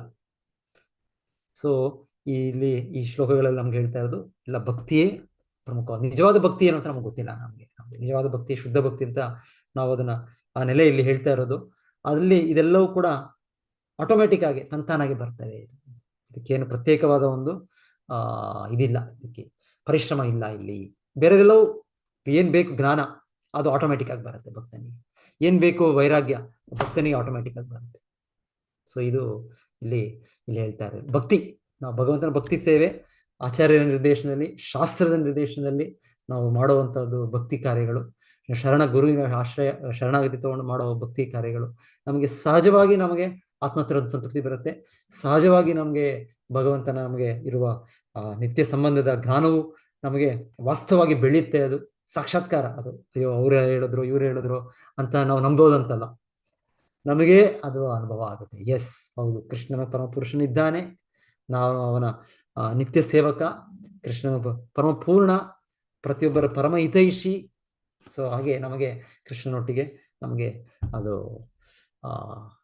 ಆ ಜ್ಞಾನ, ಇದು ಆಕರ್ಷಣೆ ಸಹ ಬೆಳೆಯುತ್ತೆ. ನಮಗೆ ಜ್ಞಾನವು ಬೆಳೆಯುತ್ತೆ, ವೈರಾಗ್ಯವು ಕೂಡ ಬೆಳೆಯುತ್ತೆ. ಬೌನಾಂ ಜನ್ಮನಾಮಂತೆ ಜ್ಞಾನವಾನ್ ಮಾಂ ಪ್ರಪದ್ಯತೆ ವಾಸುದೇವ ಸರ್ವಮಿತಿ ಸಮಹಾತ್ಮ ಸುದುರ್ಲಭ. ಸೊ ಅದು ಎಷ್ಟೆಷ್ಟೋ ಜನ್ಮಗಳ ನಂತರ ಸಿಗುವಂಥದ್ದು ಆ ಥರ ಜ್ಞಾನ, ಆ ಥರ ಭಗವಂತನ ಇದು. ಆದರೆ ಭಕ್ತಿ ಸೇವೆ ನಾವು ಮಾಡೋದು ಆಚಾರ್ಯ ನಿರ್ದೇಶನ, ಶಾಸ್ತ್ರ ನಿರ್ದೇಶನದಲ್ಲಿ. ಈಗ ಕಲಿಯುಗದಲ್ಲಿ ಕೊಟ್ಟಿರೋ ನಮಗೆ ಹರೇ ಕೃಷ್ಣ ಮಂತ್ರವನ್ನು ನಾವು ನಾಮ ಪ್ರಭು ಅವರ ಆಕರ್ಷಣೆ, ಅವರ ಆಶ್ರಯ ಪಡೆದು ನಾವು ಮಾಡುವ ಭಕ್ತಿ ಕಾರ್ಯಗಳು, ಈ ಭಾಗವತ ಶ್ರವಣದಿಂದ ಮಾಡುವ ಭಕ್ತಿ ಕಾರ್ಯಗಳು, ಇದರಿಂದ ನಮಗೆ ಆಟೋಮ್ಯಾಟಿಕಲಿ ಜ್ಞಾನ ವೈರಾಗ್ಯವು ಬರುತ್ತೆ ಅಂತ ಹೇಳ್ತಾರೆ. ಇದು ಆಧ್ಯಾತ್ಮಿಕ ಜೀವನದ ಇದು ಲ್ಯಾಂಡ್ ಮಾರ್ಕ್ಸ್ ಇದೆ ಅವೆಲ್ಲ. ಸೊ ಅದು ಆಟೋಮೆಟಿಕ್ ಆಗಿ ಸಿಗುತ್ತೆ. ಸೊ ಇದು 5 ರಿಂದ 11ನೇ ಶ್ಲೋಕ ಹೇಳ್ತಾ ಇರೋದು. ಇದು ನಾವು ಕೇಳ್ತಾ ಇರೋದು ಧರ್ಮದ ವಿಷಯ. ಸೊ ನಿಜವಾದ ಧರ್ಮ ಅಂದ್ರೆ ಏನು, ಅದರ ಒಂದು ಕ್ಯಾರೆಕ್ಟರಿಸ್ಟಿಕ್ಸ್, ಅದರ ನೇಚರ್, ಅದರ ಇದು ಗುಣಗಳೇನು, ಅದನ್ನು ನಾವು ಕೇಳ್ತಾ ಇದ್ದೇವೆ. ಶುದ್ಧ ಭಕ್ತಿ, ಸೊ ಅದು ನಿಜವಾದ ಧರ್ಮ. ಪ್ರೇಮ ಭಕ್ತಿ, ಅದು ನಿಜವಾದ ಧರ್ಮ. ಸೊ ಅದನ್ನು ಅದರ ವಿವರಣೆ ಇಲ್ಲಿ ನಡೀತಾ ಇದೆ ಇಲ್ಲಿ. ಸೊ ಮುರಾರಿ ಮುನೇಶ್ವರ್ ದಾಸ್ ಪ್ರಭು, ಮುನೇಶ್ವರ್ ಪ್ರಭು, ಮೋದಿ ಪ್ರಭುಜಿ. ಹರೇ ಕೃಷ್ಣ ಪ್ರಭು. ಹರೇ ಕೃಷ್ಣ. ಹರೇ ಕೃಷ್ಣ. ಕೇಳತ್ತೆ ಹೇಳಿ. ಧರ್ಮ ಸ್ವನಿಷ್ಠಿತ ಪುಂಸಾಂ ವಿಶ್ವಕ್ಸೇನ ಕಥಾಸು ಯಃ ನೋತ್ಪದೇದ್ಯದಿ ರತಿಂ ಶ್ರವಯೇವ ಹಿ ಕೇವಲಂ. ಕೃಷ್ಣ ಭಾವ ಅನುವಾದ ಓದ್ಲ ಪ್ರಭು. ಮಾನವನು ಸ್ಥಿತಿಗನುಗುಣವಾಗಿ ನಡೆಸುವ ವೃತ್ತಿ ಕಾರ್ಯಗಳ ಆಚರಣೆಯು ದೇವೋತ್ತಮ ಪರಮಪುರುಷನ ಸಂದೇಶದಲ್ಲಿ ಆಸಕ್ತಿಯನ್ನು ಮೂಡಿಸದಿದ್ದರೆ ಅದು ಕೇವಲ ವ್ಯರ್ಥ ಶ್ರಮ ಅಷ್ಟೇ. ಶ್ರೀಮದ್ ಭಾಗವತಂ. ಹರೇ ಕೃಷ್ಣ ಪ್ರಭು. 1.2. ಹರೇ ಕೃಷ್ಣ. ಎಸ್. ಸೊ ಧರ್ಮ ಪಾಲನೆಯಿಂದ ನಮ್ಗೆ ಏನಾಗಬೇಕು, ಜ್ಞಾನ ಬರಬೇಕು, ವೈರಾಗ್ಯ ಬರಬೇಕು. ಜ್ಞಾನ ಬರೋದಕ್ಕೆ ಹೇಗೆ ಅಂದರೆ ನಾವು ಭಗವಂತನ ವಿಷಯ ಕೇಳೋದಕ್ಕೆ ತುಂಬಾ ಉತ್ಸುಕರಾಗಿರ್ತೇವೆ. ನಾವು ತುಂಬಾ ಉತ್ಸುಕರಾಗಿರ್ತೀವಿ. ಇವಾಗ ಏನಾದರೂ ನೋಡಿ, ಅಮೆರಿಕೆ ಹೋಗ್ಬೇಕು, ಇನ್ನೊಂದು ಹೋಗ್ಬೇಕು ಅಂದ್ರೆ ಜನರು ಎಷ್ಟು ಶ್ರಮ ಪಡ್ತಾರೆ. ತಂದೆ ತಾಯಿಯರು ಕೂಡ ಮಕ್ಕಳಿಗೆ ಅಷ್ಟು ಒತ್ತಾಯ ಮಾಡ್ತಾರೆ, ಓದ್ಬೇಕು, ಒಳ್ಳೆ ನೀವು ಫಸ್ಟ್ ಚೆನ್ನಾಗಿ ಮಾರ್ಕ್ಸ್ ತೆಗಿಬೇಕು, ಇದು ಮಾಡ್ಬೇಕು, ಅದು ಮಾಡ್ಬೇಕು, ಈ ಪುಸ್ತಕಗಳು ಓದ್ಬೇಕು, ಆ ಪುಸ್ತಕಗಳು ಓದ್ಬೇಕು, ಎಷ್ಟು ತಯಾರಿ ಮಾಡ್ಬೇಕು. ಸೊ ನಾವು ಇಲ್ಲಿ ಹತ್ತಿರ ದೇಶಗಳು ಇಲ್ಲ, ಇಲ್ಲಿ ಹತ್ತಿರ ಒಳ್ಳೆ ಒಂದು ನಗರಗಳಲ್ಲಿ ಒಳ್ಳೆ ಹುದ್ದೆ ಸಿಗೋದು ಇಲ್ಲ, ನಮ್ಮ ಇರೋ ಊರಲ್ಲೇ ದೊಡ್ಡ ಹುದ್ದೆ ಸಿಗೋಕೆ ಇಷ್ಟು ಶ್ರಮ ಪಡ್ತೇವೆ ನಾವು. ಆದ್ರೆ ನಾವು ಎಲ್ಲಿಗೆ ನಾವು ಹೋಗೋಕೆ ನಾವು ಪ್ರಯತ್ನ ಪಡ್ತೇವೆ ಭಕ್ತಿಯ ಮೂಲಕ. ನಾವು ತುಂಬಾ ದೂರದಲ್ಲಿರೋ ಪ್ರದೇಶ, ಗೋಲೋಕದಾಮ್ನಿ ನಿಜದಾಮ್ನಿ ತಲೇತ ತಸ್ಯ ದೇವಿ ಮಹೇಶ ಹರಿದ. ಅಷ್ಟು ದೂರವಾದ ಪ್ರದೇಶ, ಅಷ್ಟು ಉನ್ನತವಾದ ಲೋಕ, ಅಲ್ಲಿ ಅಷ್ಟು ಪ್ರಾಮಾಣಿಕವಾದ ಜೀವಿಗಳು, ಅಷ್ಟು ಸಂಪೂರ್ಣ ಪರಿಶುದ್ಧವಾದ ಭಕ್ತಿ ಸೇವೆಯಲ್ಲಿ ಭಗವಂತನಿಗೆ ಮಾಡ್ತಾರೆ. ಸೊ ಅಲ್ಲಿ ಹೋಗಕ್ಕೆ ನಾವು ಪ್ರಯತ್ನ ಪಡ್ತಾ ಇದ್ದೇವೆ. ಸೊ ಅಲ್ಲಿ ಹೋಗ್ಬೇಕು ಅಂದ್ರೆ ನಾವು ಕೂಡ ಸ್ವಲ್ಪ ಅದ್ರ ಬಗ್ಗೆ ತಿಳ್ಕೊಳ್ಬೇಕಲ್ಲ. ಈಗ ಎಲ್ಲಾದ್ರೂ ಹೋಗ್ಬೇಕಂದ್ರೆ, ಅಮೆರಿಕೆಗೆ ಹೋಗ್ಬೇಕು ಅಂದ್ರೆ ಅಲ್ಲಿ ಹೋಗ್ಲಿಕ್ಕೆ ಏನ್ ಮಾಡ್ಬೇಕು, ಯಾವ ತರ ಎಜುಕೇಶನ್ ಪಡಿಬೇಕು, ಇಲ್ಲಾಂದ್ರೆ ಯಾವ ತರ ಪಾಸ್ಪೋರ್ಟ್, ವೀಸಾ ಎಲ್ಲ ತಿಳ್ಕೊಳಕ್ ನಾವು ಎಷ್ಟು ಇದು ಕೇಳ್ತೇವೆ. ಅದೇ ರೀತಿ ಭಗವಂತನ ಧಾಮಕ್ಕೆ ಹೋಗ್ಬೇಕಂದ್ರೆ ಭಗವಂತನ ಧಾಮದ ಬಗ್ಗೆ ಗೊತ್ತಾಗ್ಬೇಕಲ್ಲ ನಮ್ಗೆ. ಹೇಗೆ ನಮ್ಗೆ ಗೊತ್ತಾಗುತ್ತೆ ನಮ್ಗೆ. ಸೊ ಹೇಗೆ ಗೊತ್ತಾಗುತ್ತೆ ಅಂದ್ರೆ, ಯಾರಿಗೆ ಅಲ್ಲಿ ಅದರ ಸ್ಥಳದ ಬಗ್ಗೆ ಅವರಿಗೆ ಒಂದು ಜ್ಞಾನ ಇದೆ, ಅವರಿಂದ ನಾವು ಕೇಳಬೇಕಾಗುತ್ತೆ. ಇವಾಗ ನಮಗೆ ಗೊತ್ತಿಲ್ಲ ನಮಗೆ ಏನಿದೆ ಇಲ್ಲಿಂದ ಹೊರಗೆ, ನಮ್ಮ 4 ಗೋಡೆಗಳ ಹೊರಗೆ ಏನಿದೆ ನಮ್ಗೆ ಕಾಣೋದಿಲ್ಲ. ನಮಗೆ ನಮ್ಮ ದೇಶದ ಹಿಂದೆ ಬೇರೆ ದೇಶಗಳು ಹೇಗಿದೆ ಗೊತ್ತಿಲ್ಲ. ಸೊ ನಮಗೆ ವೇದಗಳ ಜ್ಞಾನ, ಯಾರಿಂದ? ಒಬ್ಬ ಆಚಾರ್ಯರಿಂದ, ಶುದ್ಧ ಭಕ್ತರಿಂದ ನಮಗೆ ಕೇಳಬೇಕು. ಸೊ ಶ್ರವಣ, ಸೊ ಭಕ್ತಿ ಸೇವೆಯಲ್ಲಿ ಶ್ರವಣ ತುಂಬಾ ಮುಖ್ಯವಾದದ್ದು. ಸೊ ಇಲ್ಲಿ ಹೇಳ್ತಾ ಇದ್ದಾರೆ, ಅದಕ್ಕೆ ನಮಗೆ ನಾವು ಪಾಲನೆ ಮಾಡ್ತಾ ಇದೀವಿ ಧರ್ಮ. ನಾನು ಇಷ್ಟು ವರ್ಷ ನಾನು ಇದು ಹಿಂದೂ, ಇಷ್ಟು ವರ್ಷ ಮುಸ್ಲಿಂ, ಇಷ್ಟು ವರ್ಷ ಕ್ರಿಶ್ಚಿಯನ್ನು, ಇಷ್ಟು ವರ್ಷ ನಾನು ಈ ಸಂಸ್ಥೆಗೆ ಸೇರಿದ, ನಾವು ಅದಿರ್ಲಿ. ಅದು ನಾವು ಎಷ್ಟು ನಾವು ಭಗವಂತನ ಬಗ್ಗೆ ಕೇಳಕ್ಕೆ ನಾವು ಆ ಒಂದು ಕಾತುರತೆಯನ್ನು ಬೆಳೆಸ್ತಾ ಇದ್ದೇವೆ ಅಂತ ಇಲ್ಲಿ ಹೇಳ್ತಾ ಇದ್ದಾರೆ. ಧರ್ಮಸ್ವನುಷಿತಾ ಪುಂಸಾಂ ವಿಶ್ವಕ್ಸೇನ ಕಥಾಸುಯ ನ ಉತ್ಪಾದಯೇದ್ಯತಿರತಿ ಶ್ರಮ ಹೇವ ಹಿ ಕೇವಲಂ. ನಾವೇನಾದ್ರೂ ಭಗವಂತನ ಕೇಳಕ್ಕೆ ಇಂಟ್ರೆಸ್ಟ್ ನಮಗೆ ಬೆಳಿಲಿಲ್ಲ. ಸೊ ನಾವು ನಮ್ಮನ್ನು ನೋಡ್ಬೋದು, ನಾವು ಎಲ್ಲ ಮಾಡ್ತಾ ಇರ್ತೇವೆ, ಆದರೆ ಕ್ಲಾಸ್ ಶುರು ಆಗಿದ ತಕ್ಷಣ ನಾವು ನಿದ್ದೆ ಮಾಡೋಕ್ಕೆ ಶುರು ಮಾಡ್ಬಿಡ್ತೇವೆ. ಸೊ ಸಹಜವಾಗಿ ನಮ್ಮ ಇದು ಹೇಳೋದು. ಸೊ ನಾವು ತುಂಬಾ ಮುಖ್ಯ, ಶ್ರವಣ ತುಂಬಾ ಮುಖ್ಯ. ಶ್ರೀಲ ಪ್ರಭುಪಾದರು ಹೇಳ್ತಾರೆ, ಅವ್ರ ಗುರುಗಳು ಅಷ್ಟೇ ನೋಡಿದ್ದಂತೆ. ಅವ್ರ ದೀಕ್ಷೆಗೆ ಪ್ರಭುಪಾದ ರೆಕಮೆಂಡ್ ಮಾಡಿದಾಗ ಅವ್ರ ಗುರುಗಳು ಹೇಳಿದ್ದು, as he likes to listen, it doesn't go away. So Prabhupada ಗುರುಗಳು ಭಕ್ತಿಸಿದ್ಧಾಂತ ಸರಸ್ವತಿ ಠಾಕೂರ್ ಹೇಳಿದ್ದು, ಹೌದು ನಾನು ನೋಡಿದ್ದೀನಿ, ನಾನು ಮಾರ್ಕ್ ಮಾಡಿದೆ. ಇವರು ನಾನು ಹೇಳುವಾಗ ತುಂಬಾ ಜಾಗರೂಕತೆಯಿಂದ ಕೇಳ್ತಾರೆ, ತುಂಬಾ ಇದರಿಂದ ಶ್ರವಣ ಮಾಡೋದವರು ಅಷ್ಟು ಇದರಿಂದ ಮಾಡ್ತಾರವರು. ಸೊ ನಾನು ಹಾಗಾಗಿ ಇವ್ರನ್ನ ಸ್ವೀಕರಿಸ್ತೇನೆ ಶಿಷ್ಯನಾಗಿ ಅಂತ ಶ್ರೀಲ ಪ್ರಭುಪಾದ. ಸೊ ಹಾಗೆ ಶ್ರೀಲ ಪ್ರಭುಪಾದರು ಯಾವುದೊಂದು ಲೆಕ್ಚರ್ ಕೊಡ್ತಾ ಇದ್ದಾರೆ ಫ್ರಾನ್ಸ್ ಅಲ್ಲೆಲ್ಲೋ. ಅಲ್ಲಿ ಫ್ರೆಂಚ್ ದೇಶ, ಅಷ್ಟು ಇಂಗ್ಲಿಷ್ ಗೊತ್ತಿಲ್ಲ ಅನ್ಸುತ್ತೆ ಅಲ್ಲಿರುವ ಶಿಷ್ಯರಿಗೆ. ಸೊ ತುಂಬಾ ಜನ ಶಿಷ್ಯರು ಕೇಳ್ತಾ ಇದ್ದಾರೆ. ಕೆಲವು ಶಿಷ್ಯರು ಗುಸು ಇಲ್ಲಾಂದ್ರೆ ಇನ್ನೊಂದೇನೋ ಹೊರ ಹೋಗ್ತಾ ಇದ್ದಾರೆ, ಬೇರೆ ಸೇವೆಗಳಿದೆ ಅದು ಮಾಡೋಣ, ಇಲ್ಲಿ ಏನು ಅರ್ಥ ಆಗೋದಿಲ್ಲ ಲೆಕ್ಚರ್. ಸೊ ಪ್ರಭುಪಾದ ಹೇಳ್ತಾ, ಇಲ್ಲ ಕುತ್ಕೊಳ್ಳಿ ನೀವು, ಇದು ಆಧ್ಯಾತ್ಮಿಕ ಶಬ್ದ. ಶ್ರೀಲ ಪ್ರಭುಪಾದರ ಆಚಾರ್ಯರು ನಮಗೆ ಭಗವಂತನ ಪ್ರತಿನಿಧಿಯಾಗಿ ಅವರು ಆಧ್ಯಾತ್ಮಿಕ ಜಗತ್ತನ್ನು ನಮ್ಮ ಮುಂದೆ ತರ್ತಾ ಇದ್ದಾರೆ. ಸೊ ನಮಗೆ ಭಾಷೆ ಗೊತ್ತಾಗಿಲ್ಲ, ಆ ಧ್ವನಿ, ಆ ಶಬ್ದನೇ ಅದು. ಗೋಲೋಕಿಯರ ಪ್ರೇಮದನ ಹರಿನಾಮ ಸಂಕೀರ್ತನ. ಈ ಹರಿನಾಮ, ಈ ಹರೇ ಕೃಷ್ಣ ಮಹಾಂತರ, ಇದು ಈ ಭೌತಿಕ ಜಗತ್ತಿನ ಧ್ವನಿ ಎಲ್ಲ ಇದು. ಈ ಭೌತಿಕ ಜಗತ್ತಿನಿಂದ ನಾವು ರೇಡಿಯೋಯಿಂದ, ಟಿವಿಯಿಂದ, ಮೊಬೈಲಿಂದ ಸ್ಪೀಕರ್ ಇಟ್ಟು ನಾವು ಮಾಡೋ ಶಬ್ದ ಅಲ್ಲ ಇದು. ಈ ಶಬ್ದ ಇದು ಭಗವಂತನ ಧಾಮದಿಂದ ಬಂದ ಶಬ್ದ ಇದು. ಹೇಗೆ ಇಂಪೋರ್ಟ್ ಎಕ್ಸ್ಪೋರ್ಟ್ ಮಾಡ್ತೀವಿ ನಾವು, ಇಂಪೋರ್ಟ್ ಡ್ಯೂಟಿ, ಎಕ್ಸ್ಪೋರ್ಟ್ ಡ್ಯೂಟಿ, ಅಥವಾ ಇಂಪೋರ್ಟ್ ಮಾಡ್ಕೊಂಡ್ರು ಬಂದಿರೋದು ಮಂತ್ರ ಇದು, ಸಾಧಾರಣವೇ ಇದಲ್ಲ. ಅದೇ ರೀತಿಯಲ್ಲಿ ಶುದ್ಧ ಭಕ್ತರು ಹೇಳೋದು ಭಗವಂತ ವಿಚಾರ, ಇದು ಆಧ್ಯಾತ್ಮಿಕವಾದ ಇದೆ. ಸೊ ಶ್ರೀಲ ಪ್ರಭುಪಾದ ಶಿಷ್ಯರಿಗೆ ಹೇಳ್ತಾರೆ ಫ್ರಾನ್ಸ್ನಲ್ಲಿ, ಕೂತ್ಕೊಳ್ಳಿ ನೀವು, ಈ ಶಬ್ದಗಳು, ಈ ಧ್ವನಿನೇ ಸಾಕು ನಿಮ್ಮನ್ನು ಆಧ್ಯಾತ್ಮಿಕ ಇದಕ್ಕೆ ನಿಮಗೆ ಏರ್ಸುತ್ತೆ, ನಿಮಗೆ ಅದನ್ನ ಎಚ್ಚರಗೊಳಿಸುತ್ತೆ. ನಿಮ್ಗೆ ಇವಾಗ ನಿದ್ದೆ ಮಾಡಿದಾಗ ನಮ್ಗೆ ಅಲಾರಾಮ್ ಇಡ್ತೀವಿ, ಶಬ್ದ ಅಷ್ಟೇ, ಶಬ್ದದಿಂದ ನಾವು ಎಚ್ಚರ ಆಗ್ಬಿಡ್ತೇವೆ ನಾವು. ಅದು ಯಾವ ಶಬ್ದ ಆದ್ರೂ ಆಗ್ಬೋದು, ಹೇಗಾದ್ರೂ ಆಗ್ಬೋದು. ಸೊ ಆ ರೀತಿಯಲ್ಲಿ ನಮಗೆ ಇದು ಆಧ್ಯಾತ್ಮಿಕ ಶಬ್ದ ಇದು ಶುದ್ಧ ಭಕ್ತರು ಆಚಾರ್ಯರಿಂದ ಹೇಳೋದು. ಸೊ ಅವರಿಂದ ನಾವು ಕೇಳೋದು, ಅದರ ಒಂದು ಡಿಸ್ಕಷನ್ ಮಾಡೋದು, ಚರ್ಚೆ ಮಾಡೋದಕ್ಕೆ ನಾವು ತುಂಬಾ ಉತ್ಸುಕರಾಗಿರ್ಬೇಕು. ಅದರ ಒಂದು ನಾವು ಕೇಳಕ್ಕೆ ನಾವು ಇಂಟ್ರೆಸ್ಟ್ ಬೆಳೆಸಷ್ಟು ನಾವು, ಇವಾಗ ನೋಡಿ, ಈಗ ಭಾಗವತವೇ 7 ದಿವಸ ಸತತವಾಗಿ ಕೇಳ್ತಾ ಇದ್ದಾರೆ. ಪರೀಕ್ಷಿತ್ ಮಹಾರಾಜ್ 7 ದಿವಸ ಸತತವಾಗಿ ಕೇಳ್ತಾ ಇದ್ದಾರೆ. ಶುಕಮುನಿ 7 ದಿವಸ ಸತತವಾಗಿ ಮಾತಾಡ್ತಾ ಇದ್ದಾರೆ. ಅಲ್ಲಿರುವ ಎಲ್ಲ ಋಷಿಮುನಿಗಳು ಕೂಡ ಅಲ್ಲಿ ನಮಗೆ ಹೇಗೆ ಸಾಧ್ಯ ಆಗುತ್ತೆ? ನಮ್ಗೆ ಅರ್ಧ ಗಂಟೆ 1 ಗಂಟೆ ನಮ್ಗೆ ಕುತ್ಕೊಳಕ್ಕಾಗಲ್ಲ, ಒಂದ್ ಕಡೆ 10 ನಿಮಿಷ ಕುತ್ಕೊಳಕ್ಕಾಗಲ್ಲ ನಮ್ಗೆ. ಸೊ ನೋಡಿ ಎಷ್ಟು ಅವ್ರ ನೆಲೆ, ನೋಡಿ ಅವ್ರು ಯಾವ ನೆಲೆಯಲ್ಲಿ ಇದ್ದಾರೆ, ನಾವು ಯಾವ ನೆಲೆಯಲ್ಲಿ ಇದ್ದೇವೆ ನೋಡಿ, ಅಲ್ವಾ? ಸೊ ಇದು ನಾವು ಭಗವಂತನ ವಿಷಯ ಇದು ಕೂಡ ಹೋಗ್ತೇವೆ ನಾವು ಯಾತ್ರೆಗಳಿಗೆ. ಸೊ ಈಗ ಮೊನ್ನೆನೂ ಕೂಡ ನಾವು ಮಾಯಾಪುರ್ಗೆ ಹೋಗಿದ್ವಿ. ಸೊ ಹೋದಾಗ ಆಕ್ಚುಲಿ ಈ ಸಲ ಹೋದಾಗ ನಮ್ಮ ಗುರು ಮಹಾರಾಜರು ಇದ್ರು. ಸೊ ನಮ್ಮ ಪ್ರೆಸಿಡೆಂಟ್ ನಾಮನೇಶ್ ಪ್ರಭು ಅವರು ಆಕ್ಚುಲಿ ಕಂಪ್ಲೀಟ್ ಚೇಂಜ್ ಮಾಡಿಬಿಟ್ರು ಯಾತ್ರೆ. ಒಂದು ರೀತಿಯಲ್ಲಿ ಚೇಂಜ್ ಮಾಡಿಬಿಟ್ರು ಅಂದ್ರೆ, ಮುಖ್ಯವಾದದ್ದು ನಮ್ಗೆ ಇಲ್ಲಿ ನಮ್ಮ ಗುರುಗಳು ಬಂದಿದ್ದಾರೆ. ಅವ್ರು ನಮಗೆ ಮಂಗಳೂರಿಗೆ ಬರೋದೇ ನಮ್ಗೆ ಪ್ರಶ್ನೆ ಆಗಿತ್ತು. ಈಗ ಮತ್ತೊಮ್ಮೆ ಅವಕಾಶ, ನಾವು ಹೋಗಿದ ದಿವಸನೇ ಅವರು ಕೂಡ ಅಲ್ಲಿ ಲ್ಯಾಂಡ್ ಆಗ್ತಾ ಇದ್ದಾರೆ. ಸೊ ತಕ್ಷಣವೇ ಇದು ನಮ್ಗೆ ಮುಖ್ಯವಾದದ್ದು ಇಲ್ಲಿ. ಸೊ ಬೇರೆದು ಇದೆ, ಆದ್ರೆ ಅವರ ಒಂದು ಆಶ್ರಯ ಪಡೆಯೋದು ಅದು ತುಂಬಾ ಮುಖ್ಯ. ಇದೇ ಮಾಯಾಪುರ ಧಾಮ, ಅದನ್ನ ಹೋಗಿರೋದನ್ನ ಮಾಯಾಪುರ ಧಾಮ ನೋಡ್ಲಿಕ್ಕೆ, ಅಲ್ಲಿ ನಾವು ಇದು ಯಾತ್ರೆ ಮಾಡ್ಲಿಕ್ಕೆ. ಅಲ್ಲಿ ಇನ್ನೂ ಮುಖ್ಯ ನಮ್ಗೆ ಅಲ್ಲಿರೋ ಭಕ್ತರು. ಆ ಭಕ್ತರಿಂದ ನಮ್ಗೆ ಮಾಯಾಪುರ ಧಾಮದ ನಮ್ಗೆ ಮಹಿಮೆ ತಿಳಿಯುತ್ತೆ, ಅದರ ಒಂದು ಅನುಭವ ಆಗುತ್ತೆ ನಮ್ಗೆ. ಹಾಗೆ ನಮಗೆ ಅವರು ಆ ರೀತಿಯಲ್ಲಿ ಎಲ್ಲ ಫುಲ್ ಶೆಡ್ಯೂಲೇ ಒಂದು ಚೇಂಜ್ ಮಾಡಿದ್ರು. ಸಚ್ಚಿದಾನಂದ ಪ್ರಭು ಕೂಡ ಪಾಪ ಅವರು ಕೂಡ ಫುಲ್ ಅವ್ರದ್ದು ಹೋಗಿ ಪ್ಲಾನ್ ಎಲ್ಲ ಆಗಿತ್ತು, ಒಂದ್ ಕಡೆ ಕಂಪ್ಲೀಟ್ ಚೇಂಜ್. ಯಾಕಂದ್ರೆ ಮುಖ್ಯ ನಮ್ಗೆ ಶ್ರವಣ ಮುಖ್ಯ, ಆ ಭಕ್ತರ, ಶುದ್ಧ ಭಕ್ತರ ಸಂಘ ಮುಖ್ಯ ನಮ್ಗೆ. ಸುಮ್ನೆ ನಾವು ಹೋಗೋದು ಸೈಟ್ ಸೀಯಿಂಗ್, ಇಲ್ಲ ಸೈಟ್ ಸೀಯಿಂಗ್, ನಾವು ಎಷ್ಟು ಹಣ ಇರೋ ಅಷ್ಟು ಕಾಲ ಹೋಗ್ತೇವೆ. ಹೋಗಿ ಇವತ್ತು ಬೆಳಿಗ್ಗೆ ಕೂಡ ಹೇಳ್ತಾ ಇದ್ರು ಪ್ರಭುಜಿ, ಯಾರು ನಮ್ಮ ಭದ್ರಬಲರಾಮ್ ಪ್ರಭು ಬಹಳ ಚೆನ್ನಾಗಿ ಹೇಳ್ತಾರೆ.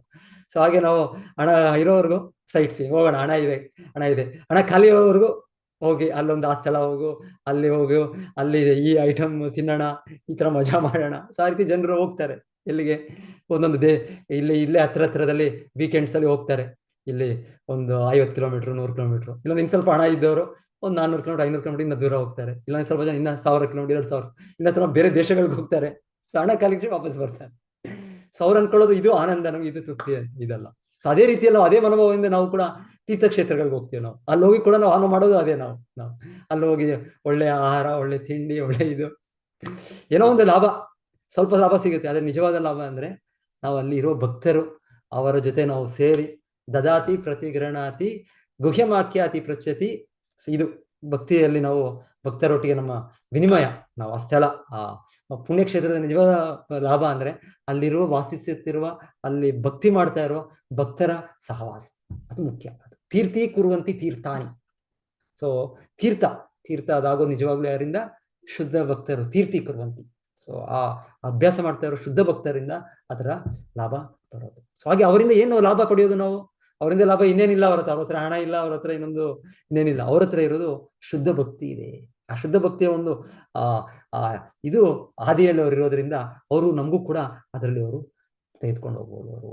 ಸೊ ಅವ್ರ ಜೊತೆ ನಾವು ಸೇರಿದಾಗ ಕಾಮಾತ್ ಸಂಘ ಸಂಜಾಯತೆ ಕಾಮಹ. ನಮಗೆ ಇಚ್ಛೆಗಳು ಬರುತ್ತೆ, ಎಂತೆಂತೋ ಎಷ್ಟೆಷ್ಟೋ ಜನ್ಮದ ಇಚ್ಛೆಗಳು, ಕೋಟಿ ಜನ್ಮಗಳು.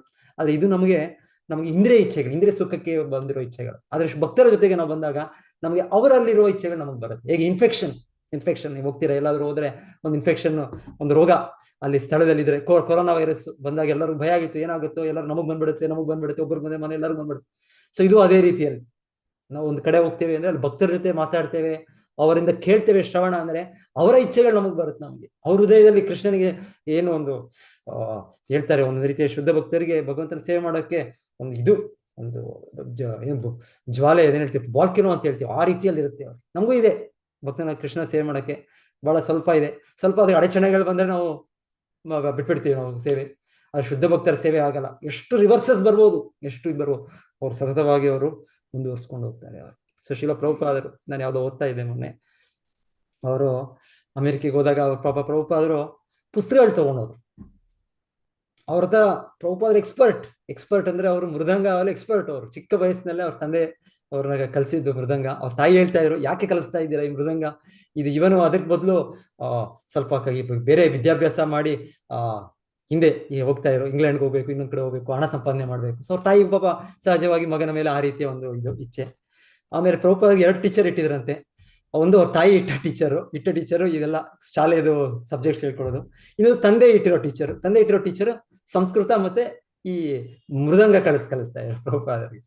ಸೊ ಪ್ರಭುಪಾದರಿಗೆ ಇದು ಕಲಿತಾ ಇರುವಾಗ ಆ ಟೀಚರ್ ವೇಟ್ ಮಾಡ್ತಾ ಇದ್ರಂತೆ. ಇದು ಮೋರ್ ಇಂಪಾರ್ಟೆಂಟ್, ಯಾವ್ದು ಮೃದಂಗ ಕಲಿಯೋದು, ಸಂಸ್ಕೃತ ಭಾಷೆ. ಇದಕ್ಕೆ ಪ್ರಭುಪಾದರಿಗೆ ತನ್ನ ತಂದೆಗೆ, ಅವ್ರ ತಂದೆ ಶುದ್ಧ ಭಕ್ತರು, ಅವ್ರಿಗೆ ಗೊತ್ತು ಯಾವ್ದು ನಿಜವಾದ ಲಾಭ, ಯಾವ್ದು ನಿಜವಾದ ಜೀವನದ ಗುರಿ.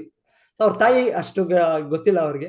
ಅವರು ಯಾಕೆ ಇನ್ನ ಇಷ್ಟೊತ್ತಾದ್ರೂ ಬೇರೆ ಟೀಚರ್ ಕಾಯ್ತಾ ಇದ್ದಾರೆ, ಅವ್ರಿಗೆ ಮ್ಯಾಥಮೆಟಿಕ್ಸ್ ಕಲ್ಸೋದು, ಇಲ್ಲಾಂದ್ರೆ ಹಿಸ್ಟ್ರಿ ಸೈನ್ಸ್ ಕಲ್ಸೋದು, ಅದು ಅಷ್ಟು ಇಂಪಾರ್ಟೆಂಟ್ ಇಲ್ಲ. ಅದು ಸ್ವಲ್ಪ ಅವ್ರು ತಂದೆ ಇಲ್ಲ ಕಲೀಲಿ, ಅವ್ನು ಕಲಿಬೇಕು, ಅವನು ನನ್ನ ಮಗ ಭಾಗವತ್ ಪ್ರಚಾರಕನಾಗ್ಬೇಕು.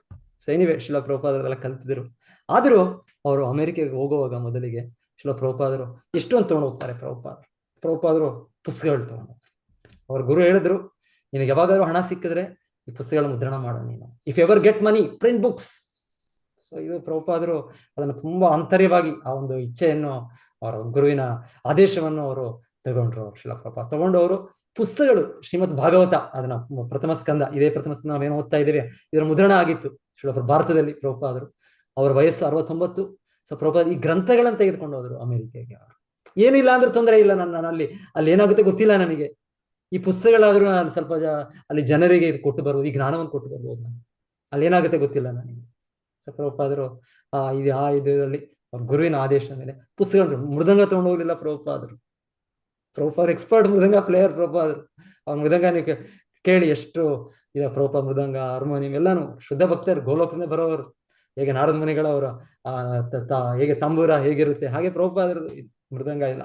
ಪ್ರಭುಪಾದ ತಗೊಂಡು ಹೋಗ್ಲಿಲ್ಲ. ಸೊ ಪ್ರಭುಪಾದರು ಆಮೇಲೆ ಅವರ ಗುರು ಭ್ರಾತೃಗಳಿಗೆ ಬರೀತಾ ಇದ್ದಾರೆ ಪತ್ರದಲ್ಲಿ, ಕಳುಹಿಸಿ ನನಗೆ, ಈಗ ನಾನು ಇಲ್ಲಿ ಪ್ರಚಾರ ಆರಂಭ ಆಗಿದೆ, ಅದ್ರಲ್ಲಿ ನನಗೆ ಇಲ್ಲಿ ಕೀರ್ತನೆ ಮಾಡೋಕ್ಕೂ ನನಗೆ ಮೃದಂಗಗಳಿಲ್ಲ, ಕರ್ತಾಲಗಳಿಲ್ಲ, ಹಾರ್ಮೋನಿಯಂ ಇಲ್ಲ ನನಗೆ ಅಂತ ಅವರು ಅಡ್ವಾನ್ಸ್ ಹಣ ಕಳಿಸ್ತಾ ಇದ್ದಾರೆ ಅವರು ಇವರಿಗೆ, ಯಾರಿಗೆ ಅವರ ದೇವಭ್ರಾತೃಗಳಿಗೆ, ನೀವು ಕಳಿಸಿ ನೀವು ಇದನ್ನ ಅಂತ. ಸೊ ಒಬ್ಬರು ಹೇಳಿದ್ರು ಹೌದು ನಾನು ಕಳಿಸ್ತೀನಿ ಅಂತ, ಕಳಿಸ್ತಿಲ್ಲ. ಇನ್ನೊಬ್ರು ಅವರು ಕೂಡ ಕಳಿಸ್ತಿಲ್ಲ. ಸೊ ಪ್ರಭುಪಾದರಿಗೆ ಒಂದ್ಸಲ ಎಷ್ಟು ಬೇಸರ ಆಗುತ್ತೆ. ಪ್ರಭುಪಾದ ಹೇಳ್ತಾರೆ, ನನ್ನ ಗುರುಗಳಿದ್ದಿದ್ರೆ ನನಗೆ ಈ ರೀತಿಯ ಒಂದು ನನಗೆ ಸ್ಥಾನವಾಗಿ ಇರ್ತಾ ಇರ್ಲಿಲ್ಲ, ಸ್ಥಿತಿ ಇರ್ತಾ ಇರ್ಲಿಲ್ಲ. ಯಾಕಂದ್ರೆ ನಾನು ಪ್ರಯತ್ನ ಪಡ್ತಾ ಇದ್ದೀನಿ ಈ ದೇಶದಲ್ಲಿ ಪ್ರಚಾರ ಮಾಡ್ಲಿಕ್ಕೆ. ನನ್ನ ಗುರುಗಳು ಅವರ ಸಮಯದಲ್ಲಿ ಈ ಪ್ರಚಾರ ಮಾಡ್ಲಿಕ್ಕೆ ಅವ್ರು ಹೇಳ್ತಾರೆ 1930s ಅಲ್ಲಿ ಗೌಡಿಯ ಮಠದಿಂದ ಅವರು ಎಷ್ಟು ಹಣ ಖರ್ಚು ಮಾಡಿದ್ರು ಅಂದ್ರೆ ಅಲ್ಲಿ ಇಲ್ಲಿ ಭಾರತದಿಂದ ಹಣವನ್ನು ಕಳಿಸ್ತಾ ಇದ್ರು ಎಲ್ಲಿಗೆ, ಇಂಗ್ಲೆಂಡ್ಗೆ ಪ್ರಚಾರ ಮಾಡ್ಲಿಕ್ಕೆ. ಶ್ರೀಲ ಪ್ರಭುಪಾದರ ಗುರುಗಳು ಭಕ್ತಿನಾಥ ಸರಸ್ವತಿ ಠಾಕೂರ್ ಅವರು ಅಷ್ಟು ಒಂದು ಪ್ರಚಾರ ಮಾಡಬೇಕು ಅಂದ್ರೆ ಅವರು ಅಷ್ಟು ಅವರು ಇದರಿಂದ ಅವರು. ಇನ್ನೊಂದ್ ಕಡೆ ಕೇಳ್ತಾ ಇದ್ವಿ, ಪ್ರಚಾರ ಮಾಡೋದ್ರಲ್ಲಿ ಪ್ರಭುಪಾದ ಗುರುಗಳು ಯಾರಾದ್ರೂ ಅವ್ರ ಪುಸ್ತಕಗಳು ಅವ್ರ ಹಣ ವಾಪಸ್ ಕೊಡ್ಲಿಲ್ಲ ಅಂದ್ರೂ ಕೂಡ ತೊಂದರೆ ಇಲ್ಲ, ಅವರು ಆ ಒಂದು ಕೇಂದ್ರಗಳು ಆ ಒಂದು ಬ್ರಾಂಚ್ಗೆ ಅವ್ರು ಜಾಸ್ತಿ ಇದು ಮಾಡ್ಕೊಳ್ತಾ ಇರ್ಲಿಲ್ಲ ಅಂತ. ಇಲ್ಲ ತೊಂದರೆ ಇಲ್ಲ, ನಾವು ಬಿಸ್ನೆಸ್ ಮಾಡಕ್ ನಮ್ಮ ಜೀವನ ಇಲ್ಲ, ನಮ್ದು ಇರೋದು ಜೀವನ ಕೃಷ್ಣನ ಸೇವೆ ಮಾಡೋದು, ಕೃಷ್ಣನಿಗೆ ತೃಪ್ತಿ ಆಗೋದಕ್ಕೆ. ಸೊ ಅವ್ರಿಗೆ ಏನೋ ಕಷ್ಟ ಇರ್ಬೋದು ಆ ಬ್ರಾಂಚ್ ಅಲ್ಲಿ ಅವ್ರಿಗೆ ಬುಕ್ ಸೇಲ್ ಮಾಡೋಕ್ಕೋ ಇಲ್ಲಾಂದ್ರೆ ಇನ್ನೊಂದೇನೋ ಇದು ಮಾಡಕ್ಕೆ. ಸೊ ಅದು ಕೂಡ ಅವ್ರು ಅಷ್ಟು ಇದು ಮಾಡ್ತಾ ಇದ್ರು ಪ್ರಭುಪಾದ ಗುರುಗಳು. ಸೊ ಎನಿವೆ, ಸೊ ಪ್ರಭುಪಾದ ಗುರುಗಳು ಆ ತರ ಸ್ಥಿತಿಯಲ್ಲಿ ಇದ್ರು ಅವರು ಇಂಗ್ಲೆಂಡ್ ಅಲ್ಲಿ ಪ್ರಚಾರ ಮಾಡ್ಲಿಕ್ಕೆ ಕೇಂದ್ರಕ್ಕೆ ಆ ಸಮಯದಲ್ಲಿ 700 ರೂಪಾಯಿ ಅಂತೆ ಪ್ರತಿ ತಿಂಗಳು, 700 rupees 1930s ಅವರು ಆ ಇಂಗ್ಲೆಂಡ್ ನಲ್ಲಿ ಬ್ರಾಂಚ್ಗೆ ಒಬ್ರು ಅವ್ರ ಶಿಷ್ಯರಿಗೆ ಕಳಿಸಿ ಅಲ್ಲಿ ಪ್ರಚಾರ ಮಾಡ್ಲಿಕ್ಕೆ ಖರ್ಚು ಮಾಡಿ. ಸೊ ಪ್ರಭುಪಾದ ಬರೀತಾರೆ ಅವ್ರಿಗೆ ಇವ್ರಿಗೆ, ನನಗೆ ನನ್ನ ಗುರುಗಳಿದ್ರೆ ಈ ತರ ಸ್ಥಾನ ಆಗ್ತಾ ಇರ್ಲಿಲ್ಲ, ನನಗೆ ಯಾವ ಒಂದು ಸಹಾಯ ಇಲ್ಲ, ನಾನು ಪ್ರಯತ್ನ ಪಡ್ತಾ ಇದ್ದೀನಿ, ಈ ವಯಸ್ಸಲ್ಲಿ ಪ್ರಯತ್ನ ಪಡ್ತಾ ಇದ್ದೀನಿ, ನನಗೇನಿಲ್ಲಿ ಸ್ವಾರ್ಥ ಅನ್ನೋದೇನು ಇಲ್ಲ, ಆದ್ರೆ ನನಗೆ ಇಲ್ಲಿ ಯಾರ ಸಹಾಯವೇ ಇಲ್ಲವಲ್ಲ ನನಗೆ. ಸೊ ಆ ರೀತಿಯಲ್ಲಿ ಪ್ರಭುಪಾದರು ಒಂದು ನೋಡಿದ್ರೆ ಪ್ರಭುಪಾದರ ಇದು ಭಾವನೆಯಲ್ಲಿ ಅವ್ರು ಬರೆಯೋದು ನೋಡಿದ್ರೆ ಅಲ್ಲಿ ತಿಳಿಯುತ್ತೆ ಎಷ್ಟೊಂದು ಕಷ್ಟ ಸ್ಥಿತಿ ಇತ್ತು, ಎಷ್ಟು ಅಸಹಾಯಕ ಸ್ಥಿತಿ ಇತ್ತು ಶ್ರೀಲ ಪ್ರಭುಪಾದರೆ ಶುದ್ಧ ಭಕ್ತರಿಗೆ. ಸೊ ಅಂತ ನೋಡ್ಬೋದು ನಾವು. ನೀವೇ ಆ ಪಾಯಿಂಟ್ ನಾನು ಯಾಕೆ ಇಲ್ಲಿ ಹೇಳ್ತಾ ಇದ್ದೀನಿ ಅಂದ್ರೆ ಸೊ ವ್ಯರ್ಥ. ಸೊ ನಾವೀಗ ಬರ್ತಾ ಇದ್ದು ಶ್ರವಣ. ಸೊ ಭಗವಂತನಿಂದ ಕೇಳೋದು ತುಂಬಾ ಇಂಪಾರ್ಟೆಂಟ್. ಕೇಳೋದು ಇಂಪಾರ್ಟೆಂಟ್ ಅಂದ್ರೆ ಈ ತರ ಶ್ರೀಲ ಪ್ರಭುಪಾದರು ನಮ್ಗೆ ಈ ಪುಸ್ತಕಗಳು ಇಟ್ಟಿದ್ದಾರೆ ನಮಗೆ. ಸೊ ಈ ಗ್ರಂಥಗಳು ಮತ್ತೆ ಅವರ ಶಿಷ್ಯರು, ಅವ್ರ ಸೇವಕರಿದ್ದಾರೆ, ಅವರ ಪರವಾಗಿ ಅವರ ಶಿಷ್ಯರು ಪ್ರಶಿಷ್ಯರು ಗ್ರ್ಯಾಂಡ್ ಅವ್ರು ಪ್ರಚಾರ ಮಾಡ್ತಾ ಇರೋದು. ನಾವು ಅವರ ಆಶ್ರಯದಲ್ಲಿ ನಾವು ಈ ಭಾಗವತವನ್ನು ನಾವು ಕೇಳೋದಕ್ಕೆ ನಮ್ಮ ಇನ್ನ ಆಸಕ್ತಿ ಬೆಳಿಬೇಕು ನಮ್ಗೆ. ಅದು ನಾವು ಧರ್ಮದ ಪಾತ್ರದಲ್ಲಿ ಸರಿಯಾಗಿ ನಾವು ಮುಂದೆ ಹೋಗ್ತಾ ಇದ್ದೀವಿ ಅಂತ ನಮಗೆ. ಇಲ್ಲ ಅಂದ್ರೆ ಅಯ್ಯೋ ನಾನು ಕೇಳೋದಿಲ್ಲ ಅಪ್ಪ, ನನಗೆ ಆಸಕ್ತಿ ಇಲ್ಲ ಕೇಳೋದು, ಶ್ರವಣ ಮಾಡೋದ್ರಲ್ಲಿ ಇಲ್ಲ. ಇದು ಆಸಕ್ತಿ ಬೆಳಿಬೇಕು, ನಮ್ಗೆ ತುಂಬಾ ಬೆಳಿಬೇಕಿಲ್ಲ. ಅದು ಟೆಸ್ಟ್, ಅದು ಟೆಸ್ಟ್ ನಮ್ಗೆ. ಪರೀಕ್ಷೆ ಅಂದ್ರೆ ನಮಗೆ ಇದು ಭಗವಂತನ ಇದು ಭಗವಂತನ ಇದು ಲೀಲೆಗಳು ಕೇಳೋಕೆ, ಭಗವಂತನ ಚಟುವಟಿಕೆಗಳು ಕೇಳೋದಕ್ಕೆ, ಭಗವಂತನ ತತ್ವವನ್ನು ಅರ್ಥ ಮಾಡ್ಕೊಳ್ಳಿಕ್ಕೆ ನಮ್ಗೆ ಇದಾಗ. ಇಲ್ಲ ನಾನು ಬರೇ ರಾಸಲೀಲೆ ಕೇಳ್ತೀನಿ, ಇಲ್ಲ ಅದು ಕೂಡ ಇನ್ನೊಂದು ಎಕ್ಸ್ಟ್ರೀಮ್, ಅದು ಕೂಡ ಇನ್ನೊಂದು, ಅದು ರಾಂಗ್. ಭಗವಂತನ ಇದು ನಾವು ಭಾಗವತ ಹೇಗೆ ಹೇಳ್ತಾ ಇದೆ, ABCD ಇಂದ ಹೋಗ್ಬೇಕು ನಾವು. ಭಗವಂತನ ತತ್ವವನ್ನು ಅರ್ಥ ಮಾಡ್ಕೊಳ್ಳೋದು, ರಾಸಲೀಲೆನ ಅರ್ಥ ಮಾಡ್ಕೊಳ್ಳೋದು, ದಶಮಸ್ಕಂದದ ಮತ್ತೆ ಅದು ಅಲ್ಲಿ ಇರೋದು. ನಾವೀಗ ಕೇಳ್ಬೇಕಾಗಿರೋದು ಕೃಷ್ಣನ ಈ ತತ್ವ ವಿಜ್ಞಾನವನ್ನು, ಆಧ್ಯಾತ್ಮಿಕ ಜ್ಞಾನವನ್ನು ಇದು ಭಾಗವತ ಹೇಗೆ ಕೊಟ್ಟಿದೆ. ಸೊ ಆ ರೀತಿಯಲ್ಲಿ ಹೆಜ್ಜೆಯಿಂದ ನಾವು ಹೋಗ್ಬೇಕು ನಾವು. ಸೊ ಈ ರೀತಿ ನಾವು ಕಲಿಬೇಕು ನಾವು.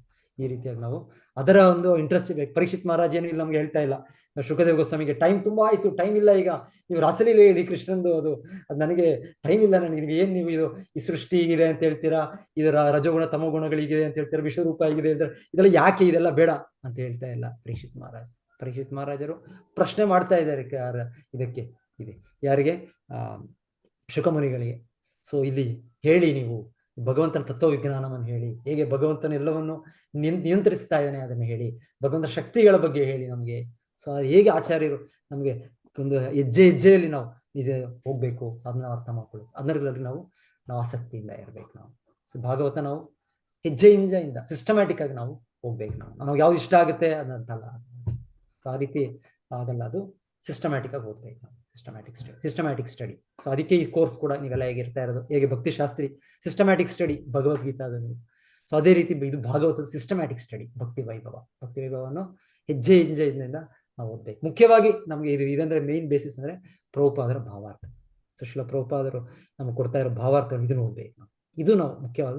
ಬಾಕಿದೆಲ್ಲ ಎಕ್ಸ್ಟ್ರಾ ಡೀಟೇಲ್ಸ್ ಮುಖ್ಯ. ಇದು ಇನ್ನು ನಮಗೆ ಇದ್ರ ಬಗ್ಗೆ ಹೆಚ್ಚು ಅಭ್ಯಾಸ ಮಾಡಿರೋ ಭಕ್ತರು, ಹೆಚ್ಚು ಅದನ್ನ ಅವ್ರ ಜೀವನದಲ್ಲಿ ಅಳವಡಿಸ್ಕೊಂಡ ಭಕ್ತರು ನಮಗೆ ಇದರಲ್ಲಿ ಇನ್ನು ಹೆಚ್ಚು ನಮಗೆ ಸ್ಫೂರ್ತಿಯನ್ನು ಕೊಡ್ತಾರೆ, ನಮ್ಗೆ ಇದು ಕೊಡ್ತಾರೆ. ಇಲ್ಲ ಅಂದ್ರೆ ಪ್ರಭುಪಾದರು ಭಾವಾರ್ಥ. ಸೊ ಇದು ಮುಖ್ಯ, ತುಂಬಾ ಮುಖ್ಯ ಭಾಗವತ. ಇದನ್ನ ನಾವು ಇದು ಸ್ಟಡಿ ನಮಗೆ. ಓಕೆ, ಇಷ್ಟ ಆಯ್ತು. ಇನ್ನು ತುಂಬಾ 35 ಸ್ಲೈಡ್ ಅನ್ಸುತ್ತೆ. ಫಾಸ್ಟ್ ಆಗಿ ಮಾಡೋಣ ಸ್ವಲ್ಪ. ರಾಜಿ ಮಾತಾಜಿ ಓದಿ. ಹರೇ ಕೃಷ್ಣ ಪ್ರಭುಜಿ. ಧರ್ಮಸ್ಯ ಹಿ ಅಪವರ್ಗಸ್ಯ ನ ಅರ್ಥಯ ಉಪಕಲ್ಪತೆ ನ ಅರ್ಥಸ್ಯ ಧರ್ಮ ಏಕ ಅಂತಸ್ಯ ಕಾಮಲಾಭಾಯ ಹಿ ಸ್ಮೃತಃ. ಖಂಡಿತವಾಗಿ ಎಲ್ಲಾ ವೃತ್ತಿಯ ಕಾರ್ಯಗಳು ಇರುವುದೇ ಅಂತಿಮ ವಿಮೋಚನೆಗಾಗಿ, ಐಹಿಕ ಲಾಭಕ್ಕಾಗಿ. ಅವುಗಳನ್ನು ಎಂದೂ ಆಚರಿಸಬಾರದು. ಅಲ್ಲದೆ ಋಷಿಗಳ ಪ್ರಕಾರ ಅಂತಿಮ ವೃತ್ತಿಯ ಸೇವೆಯಲ್ಲಿ ತೊಡಗಿದವನು ಐಹಿಕ ಲಾಭವನ್ನು ಇಂದ್ರಿಯ ತೃಷ್ಟಿಗಾಗಿ ಎಂದೂ ಬಳಸಬಾರದು. ಹರೇ ಕೃಷ್ಣ.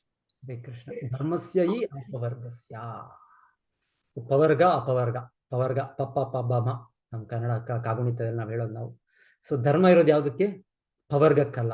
ಫ ಅಂದರೆ ಪರಿಶ್ರಮ, ಫ ಅಂದರೆ ಆ ಪರಿಶ್ರಮದಿಂದ ನಮಗೆ ಫೇನ, ನಮಗೆ ಫೋಮ್.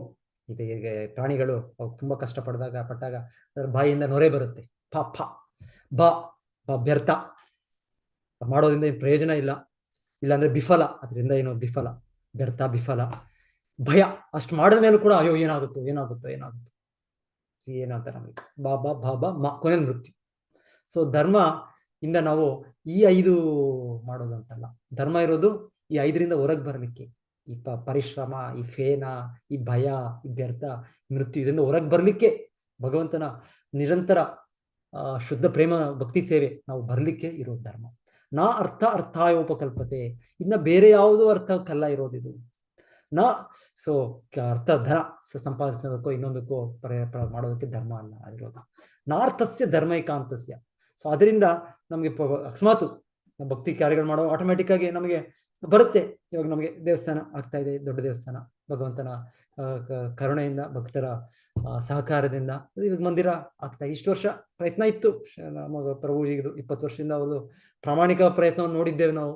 ನೋಡಿ ಇದು ಆಗುತ್ತಾ ಇಲ್ಲೋ ಆ ಸ್ಥಿತಿ ಯಾವಾಗಲೂ ಆಗ್ಬೇಕಿತ್ತು. 15 ವರ್ಷದಿಂದನೇ ದೊಡ್ಡ ಇದು ಆಗ್ಬೇಕಿತ್ತು, ಆಗ್ಲಿಲ್ಲ. ಅದು ಬಾಯಿಗೆ ಬಂದದ್ದು ಹೇಳ್ತಾರಲ್ಲ, ಅದು ಗಿಲ್ಲು ಬರುತ್ತೆ, ಲಿಪ್ಪಿಗೆ ಬರುತ್ತೆ, ಅದೇ ಕಪ್ ಅಂಡ್ ಲಿಪ್ ಅಂತ ಹೇಳ್ತಾರೆ, ಅಷ್ಟ್ರಲ್ಲಿ ಮಿಸ್ ಆಗುತ್ತೆ. ಸೊ ಆ ರೀತಿ ಎಲ್ಲ ಆಯ್ತು.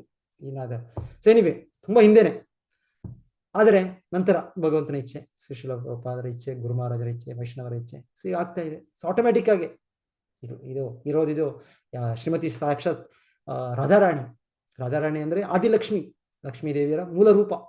ಸೊ ಇವರು ಹೊಣೆಗಾರಿಕೆಯಲ್ಲಿ ನಡೆಯುವಂಥದ್ದು, ಅವರ ಆಶ್ರಯದಲ್ಲಿ ನಡೆಯುವಂಥದ್ದು ಇದು. ಸೊ ಇಲ್ಲಿ ಧನ ಬರುತ್ತೆ ಆಟೋಮ್ಯಾಟಿಕ್ ಆಗಿ. ಆದರೆ ನಾವು ಇದರಿಂದ ಕಾಮಲಾಭಾಯ ವಿಸ್ಮೃತಃ, ಇದರಿಂದ ನಾವು ಇಂದ್ರಿಯ ಸುಖದಲ್ಲಿ ನಾವು ಮಗ್ನರಾದರೆ ಆ ಧರ್ಮದ ಉದ್ದೇಶ ಆಯ್ತು, ಮಿಸ್ ಆಗುತ್ತೆ. ಸೊ ಆಕ್ಚುಲಿ ಶಿಲ ಪ್ರಭುಪಾದ ಗುರುಗಳು ಹೇಳ್ಬೇಕು ಅಂದ್ರೆ, ಅವರು 80-100 ವರ್ಷಗಳ ಹಿಂದೆ ಅವರು ಸ್ಥಾಪನೆ ಮಾಡಿದ್ದು ಗೌಡಿಯ ಮಠಗಳು. ಈಗ ನಾವು ಮಾಯಾಪುರದಲ್ಲಿ ಹೋದಾಗ ನೀವೆಲ್ಲ ಕ್ಷೇತ್ರಗಳು ನೋಡೋದೆಲ್ಲ ಎಲ್ಲ ಪ್ರಭುಪಾದ ಗುರುಗಳೇ ಹೆಚ್ಚಾಗಿ ಆ ಸ್ಥಳಗಳನ್ನ ಅವರು ಕಂಡುಹಿಡಿದ್ರು, ಡಿಸ್ಕವರ್ ಮಾಡಿದ್ರು. ಅಲ್ಲಲ್ಲಿ ಅವರ ಮಠಗಳನ್ನ ಸ್ಥಾಪನೆ ಮಾಡೋದು. ಫುಲ್ ಎಲ್ಲ ನವದೀಪ್ ಮಂಡಲದಲ್ಲಿ ಎಷ್ಟಿದೆ ಸ್ಥಳಗಳು, ಎಲ್ಲ ದಿವ್ಯ ಕ್ಷೇತ್ರಗಳೆಲ್ಲ ಅಲ್ಲಲ್ಲೂ ಮಠಗಳು ಮಾಡಿದ್ರು, ಐಡೆಂಟಿಫೈ ಮಾಡಿ ಅಲ್ಲಲ್ಲಿ ಸ್ಥಾಪನೆ ಮಾಡಿದ್ರು ಶಿಲ ಪ್ರಭುಪಾದ ಗುರುಗಳು. ಸೊ ಎನಿವೆ ಅದೆಲ್ಲ ಮಾಡಿದ್ಮೇಲೆ ಕಲ್ಕತ್ತಾದಲ್ಲೂ ಕೂಡ ಅವರ ಒಬ್ರು ಯಾರೋ ಶಿಷ್ಯರು, ಒಬ್ರು ಯಾರು ಮಾರ್ವಾಡಿ ರಿಚ್ ಬಿಸ್ನೆಸ್ ಮ್ಯಾನ್, ಅವ್ರು ಹೇಳಿದ್ರು ನಿಮ್ಮ ಹೆಡ್ ಕ್ವಾರ್ಟರ್ಸ್ ನಾನು ಮಾಡ್ತೇನೆ ಅಂತ ಮಾರ್ಬಲ್ ಅಲ್ಲೇ ಮಾಡಿದ್ರು. ಈಗ ನಮ್ದು ಕೂಡ ಈ ದೇವಸ್ಥಾನ ಮಾರ್ಬಲ್ ಅಲ್ಲೇ ಮಾಡ್ತಾ ಇದ್ದಾರೆ. ಸೊ ಎನಿವೆ ಸೊ ಅಲ್ಲಿ ಬಾಗ್ ಬಜಾರ್ ಅಂತ, ಸೊ ಈಗಲೂ ಇದೆ ಅದು ಕೇಂದ್ರ. ಸೊ ಆವಾಗ ಹೇಳ್ತಾರೆ ಶ್ರೀ ಪ್ರಭುಪಾದ ಗುರುಗಳು, ಈ ದೊಡ್ಡ ನಮ್ಮ ಈ ಮಂದಿರ ಹೆಡ್ ಕ್ವಾರ್ಟರ್ಸ್ ಇದಾದ್ಮೇಲೆ ನಮ್ಮ ಶಿಷ್ಯರಿಗೆ ಮಧ್ಯೆ ಅವ್ರಿಗೆ ಲೋಭ, ನನಗೆ ಈ ಕೊಠಡಿ ಬೇಕು, ಈ ಕೊಠಡಿಯಲ್ಲಿ ಸ್ವಲ್ಪ ಫೆಸಿಲಿಟಿ ಚೆನ್ನಾಗಿದೆಯೋ, ಇಲ್ಲಾಂದ್ರೆ ಬೆಳಕು ಒಳ್ಳೆ ಕಡೆಯಿಂದ ಬರ್ತಾ ಇದೆಯೋ, ಇಲ್ಲಾಂದ್ರೆ ಇನ್ನೊಂದು ಇದು, ಈ ಯಾವ ರೀತಿಯಲ್ಲೋ ನಮಗೆ ನಮ್ಮ ವೈಯಕ್ತಿಕ ಇಚ್ಛೆಗಳು. ಸೊ ಈ ರೀತಿಯಲ್ಲಿ ಅವರು ಶಿಲ ಪ್ರಭುಪಾದ ಗುರುಗಳು ಶಿಷ್ಯರು ಸಾಮಾನ್ಯ ಶಿಷ್ಯರಲ್ಲ, ಅವರೆಲ್ಲ ಪ್ರಭುಪಾದ ಗುರುಗಳು ಅಂದ್ರೆ ಭಕ್ತಿ ಸಿದ್ಧಾಂತ ಸರಸ್ವತಿ ಠಾಕೂರ್ ಅವ್ರ ಶಿಷ್ಯರು 64 ಜಪಮಾಲೆ ಮಾಡ್ತಾ ಇದ್ರು ಪ್ರತಿ ನಿತ್ಯ. ಮತ್ತೆ ಅವ್ರ ಪ್ರಚಾರಕರು ಅಂದ್ರೆ ಹೇಳ್ತಾರೆ, ಅಷ್ಟು ಚಿಕ್ಕ ಸಮಯದಲ್ಲಿ ಅವರು 64 ಮಂದಿರಗಳು ಸ್ಥಾಪನೆ ಮಾಡಿದ್ರು. ಹೇಗೆ ಶಿಲ ಪ್ರಭುಪಾದ ಶಿಷ್ಯರು ಪ್ರಭುಪಾದರ ನಿರ್ದೇಶನದಲ್ಲಿ 108 ಮಂದಿರಗಳು ಮಾಡಿದ್ರು 10 ವರ್ಷದಲ್ಲಿ. ಹಾಗೆ ಪ್ರಭುಪಾದ ಗುರುಗಳ ಶಿಷ್ಯರು ಚಿಕ್ಕ ಸಮಯದಲ್ಲಿ 15 ವರ್ಷಗಳಲ್ಲದೆ 64 ಕೇಂದ್ರಗಳನ್ನು ಸ್ಥಾಪನೆ ಮಾಡಿದ್ರು. ಸೊ ಅಷ್ಟು ತುಂಬಾ ಪ್ರಚಾರಕರು, ಜೋರಿನ ಪ್ರಚಾರಕರು ಅವರೆಲ್ಲ, ತುಂಬಾ ದೊಡ್ಡ. ಆದ್ರೆ ಇವರು ಕೂಡ ಹೇಳ್ತಾರೆ, ಈ ತರ ಒಂದು ದೊಡ್ಡ ಒಂದು ಮಂದಿರ, ದೊಡ್ಡ ಒಂದು ಸ್ಥಾಪನೆ ಆದ್ಮೇಲೆ ಅವರು ಆಕರ್ಷಕರಾದರು ಭೌತಿಕವಾಗಿ. ಡಾಕ್ಟರ್ ಪ್ರಭುಪಾದ ಗುರುಗಳು ಅದಕ್ಕೆ ಹೇಳ್ತಾರೆ, ಬೆಟರ್ ನಾನು ಈ ಮಾರ್ಬಲ್ನೆಲ್ಲ ನಾನು ತೆಗೆದು ದೇವಸ್ಥಾನದ್ದು ನಮ್ಮ ಈ ಬಾಗ್ ಬಜಾರ್ ಈ ಮಠದ್ದು ಎಲ್ಲ ಇದೆ ಈಗ ಹಣದಿಂದ ಪುಸ್ತಕಗಳ ಪ್ರಿಂಟ್ ಮಾಡಿದ್ರೆ ಬೆಟರ್ ಏನೋ, ಪ್ರಚಾರಕ್ಕೆ ಅದು ಜನರು ಅದಕ್ಕೆ ಜ್ಞಾನ ಲಾಭ ಪಡಿತಾರೆ ಮಾತಿ.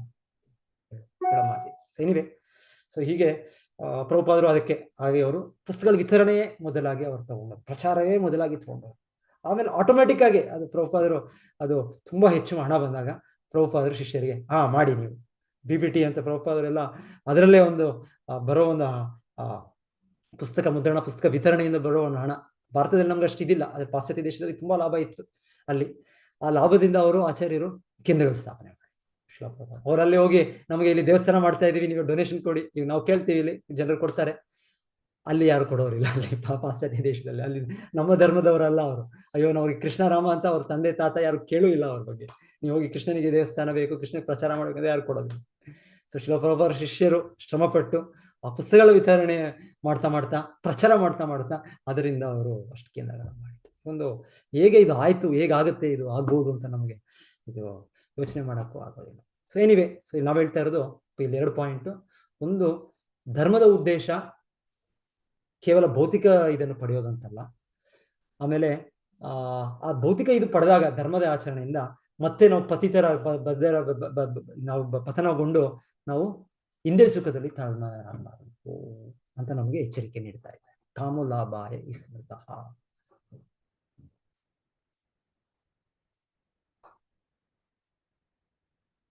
ಎಸ್, ನೆಕ್ಸ್ಟ್ ಗೀತಾ ಮೋಹನ್ ಮಾತಾಜಿ ಓದಿ.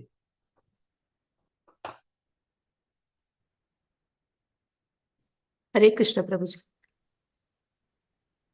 ಕಾಮಸ್ಯಾನೇಂದ್ರಿಯ ಪ್ರೀತಿರ್ಲಾಭೋ ಜೀವೇತ ಯಾವತ ಜೀವಸ್ಯ ತತ್ವ ಜಿಜ್ಞಾಸಾ ನಾರ್ಥೋ ಯಶ್ಚೇಹ ಕರ್ಮವಿ.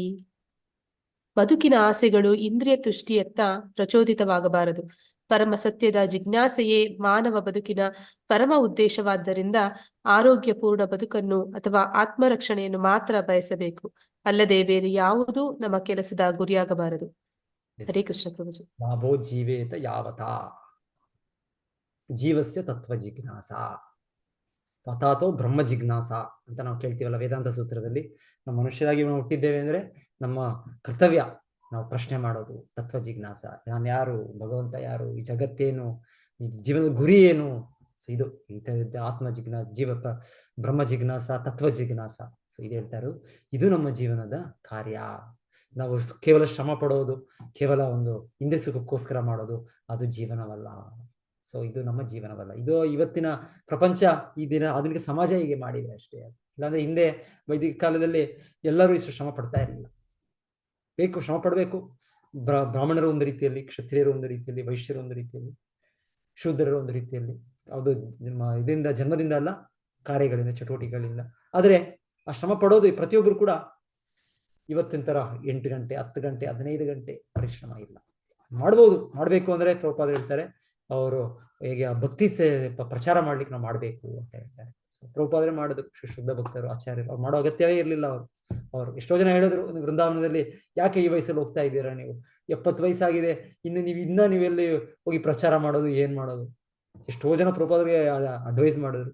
ಸೊ ಪ್ರಭುಪಾದರು ಇಲ್ಲ, ಪ್ರಭುಪಾದರು ಅವರು ಆಯಾ ವಯಸ್ಸಲ್ಲೂ ಅಷ್ಟು 70 ವಯಸ್ಸು ಪ್ಲಸ್ 69 ಇಯರ್ಸ್ ಅವರು ಬೃಂದಾವನ ಧಾಮವನ್ನು ಬಿಟ್ಟು ಅವರು ಅವ್ರ ಗುರುವಿನ ಆದೇಶವನ್ನು ಪಾಲನೆ ಮಾಡಲಿಕ್ಕೆ ಪ್ರಭುಪಾದರು ಶ್ರಮಿಸಿದ್ರು.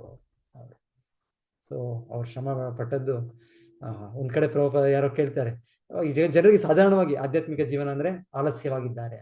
ಸೊ ಶಿಲ ಪ್ರಭುಪಾದ ಹೇಳ್ತಾರೆ, ನಾನು ಕೆಲಸ ಮಾಡೋ ರೀತಿಯಲ್ಲಿ ನೀವು ಮಾಡೋಕ್ಕಾಗಲ್ಲ ಅಂತ ಒಂದು ಪ್ರಭುಪಾದರು ಯಾರಿಗೋ ಜರ್ನಲಿಸ್ಟ್ಗೆ ಒಂದ್ಸಲ ಹಾಗೆ ಚಾಲೆಂಜ್ ಮಾಡ್ತಾರೆ ಪ್ರಭುಪಾದ. ಎನಿವೆ, ಸೊ ಪ್ರಭುಪಾದರು ಅಷ್ಟು ಆ ರೀತಿಯ ಒಂದು ಎಕ್ಸಾಂಪಲ್ ಅವರು ಸೆಟ್ ಮಾಡಿದ್ದಾರೆ.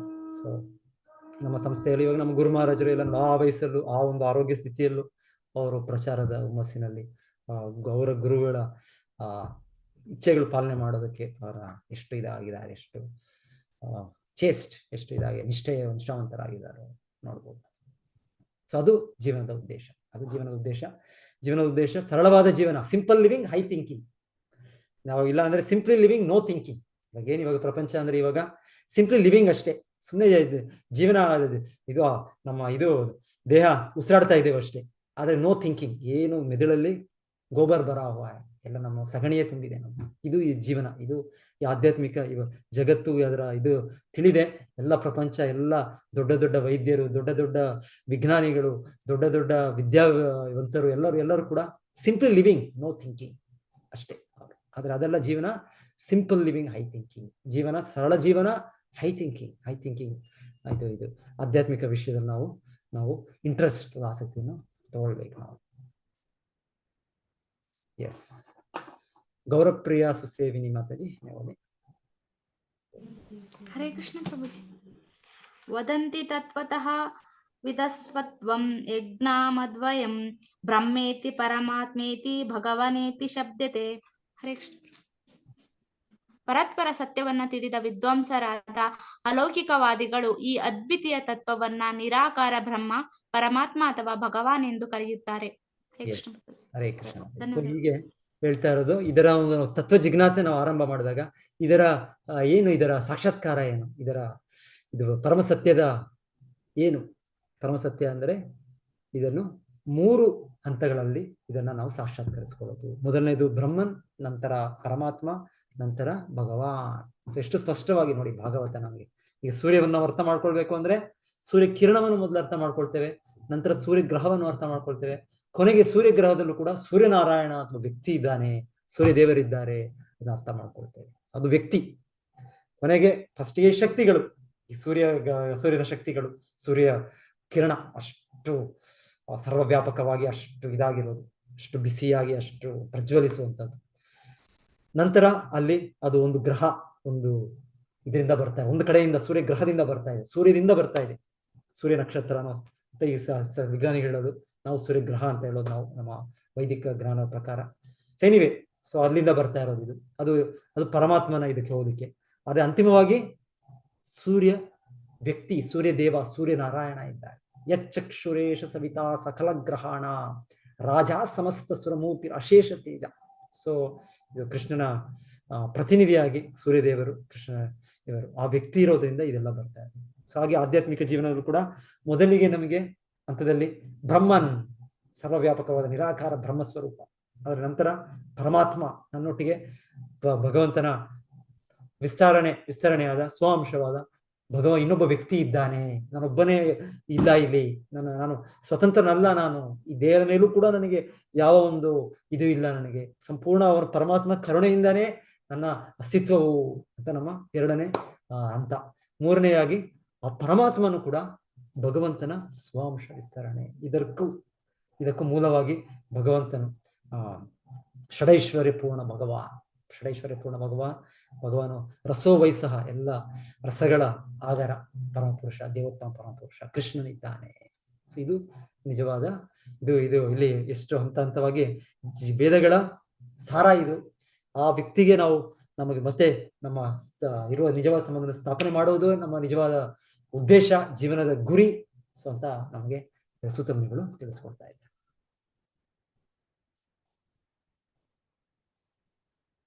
ಸೊ ಫಸ್ಟ್ ಕ್ಲಾಸ್ ರಿಲಿಜನ್, ಪ್ರಥಮ ದರ್ಜೆ. 18 ಒಂದು ನಿಮಿಷ ಇದು ಏನಿದೆ.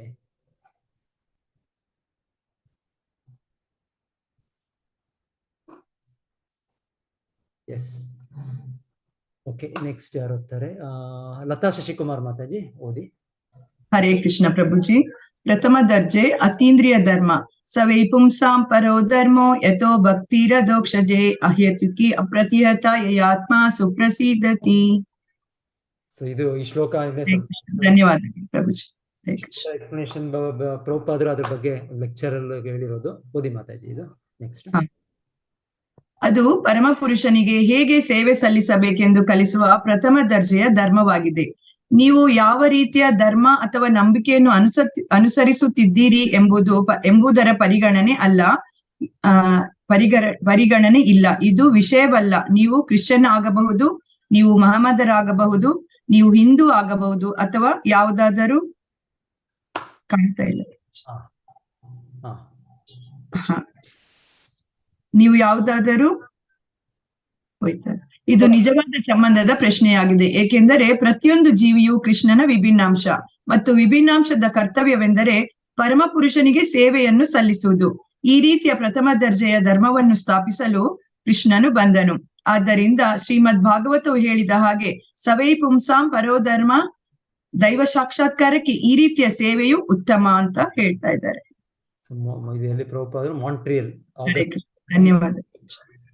ಇದರಲ್ಲಿ ಪ್ರಭುಪಾದ ಕೊಟ್ಟ ಲೆಕ್ಚರ್ ಈ ಶ್ಲೋಕದ ಬಗ್ಗೆ. ಸೊ ಅದರಲ್ಲಿ ಹೇಳ್ತಾ ಇದ್ದಾರೆ ಶ್ರೀಲ ಪ್ರಭುಪಾದರು.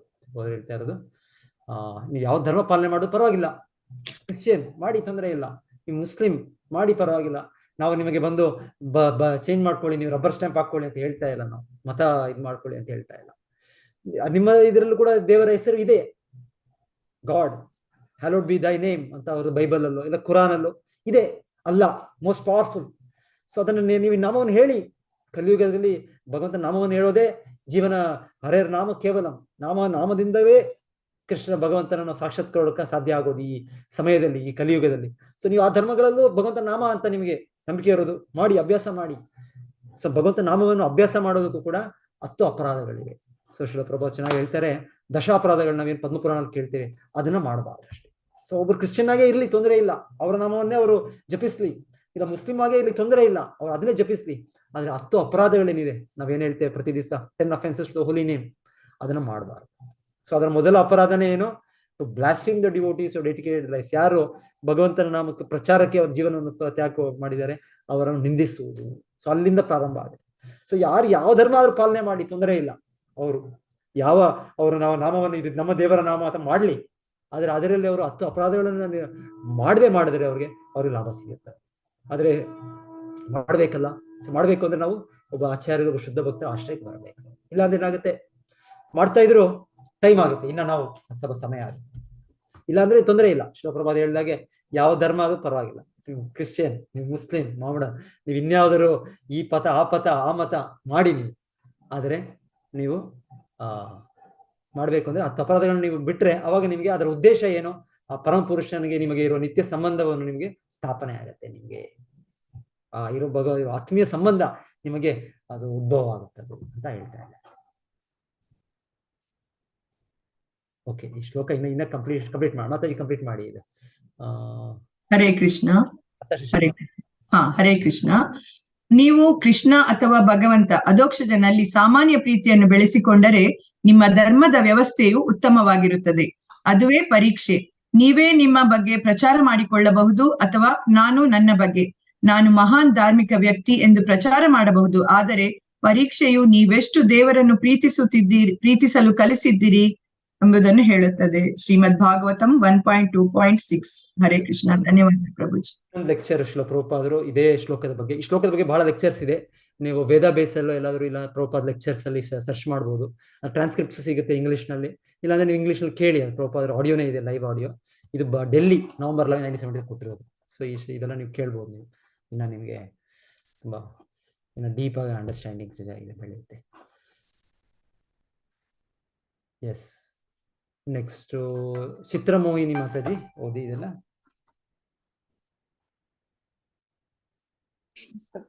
ಹರೇ ಕೃಷ್ಣ. ಅಂತಿಮ ಶ್ರೇಯಸ್ಸಿಗಾಗಿ ವೈರಾಗ್ಯ ಅಥವಾ ತ್ಯಾಗವು ರೋಗಗ್ರಸ್ತ ಬದುಕಿನ ಅನುಭೋಗಕ್ಕಿಂತ ನಿಜಕ್ಕೂ ಹೆಚ್ಚು ಉತ್ತಮವಾದ ವೃತ್ತಿ. ಅಂತಹ ಅನುಭೋಗವೇನಿದ್ದರೂ ಕಾಯಿಲೆಯ ಕುರುಹುಗಳನ್ನು ಹೆಚ್ಚಿಸುತ್ತದೆ, ಅದರ ಅವಧಿಯನ್ನು ವಿಸ್ತರಿಸುತ್ತದೆ.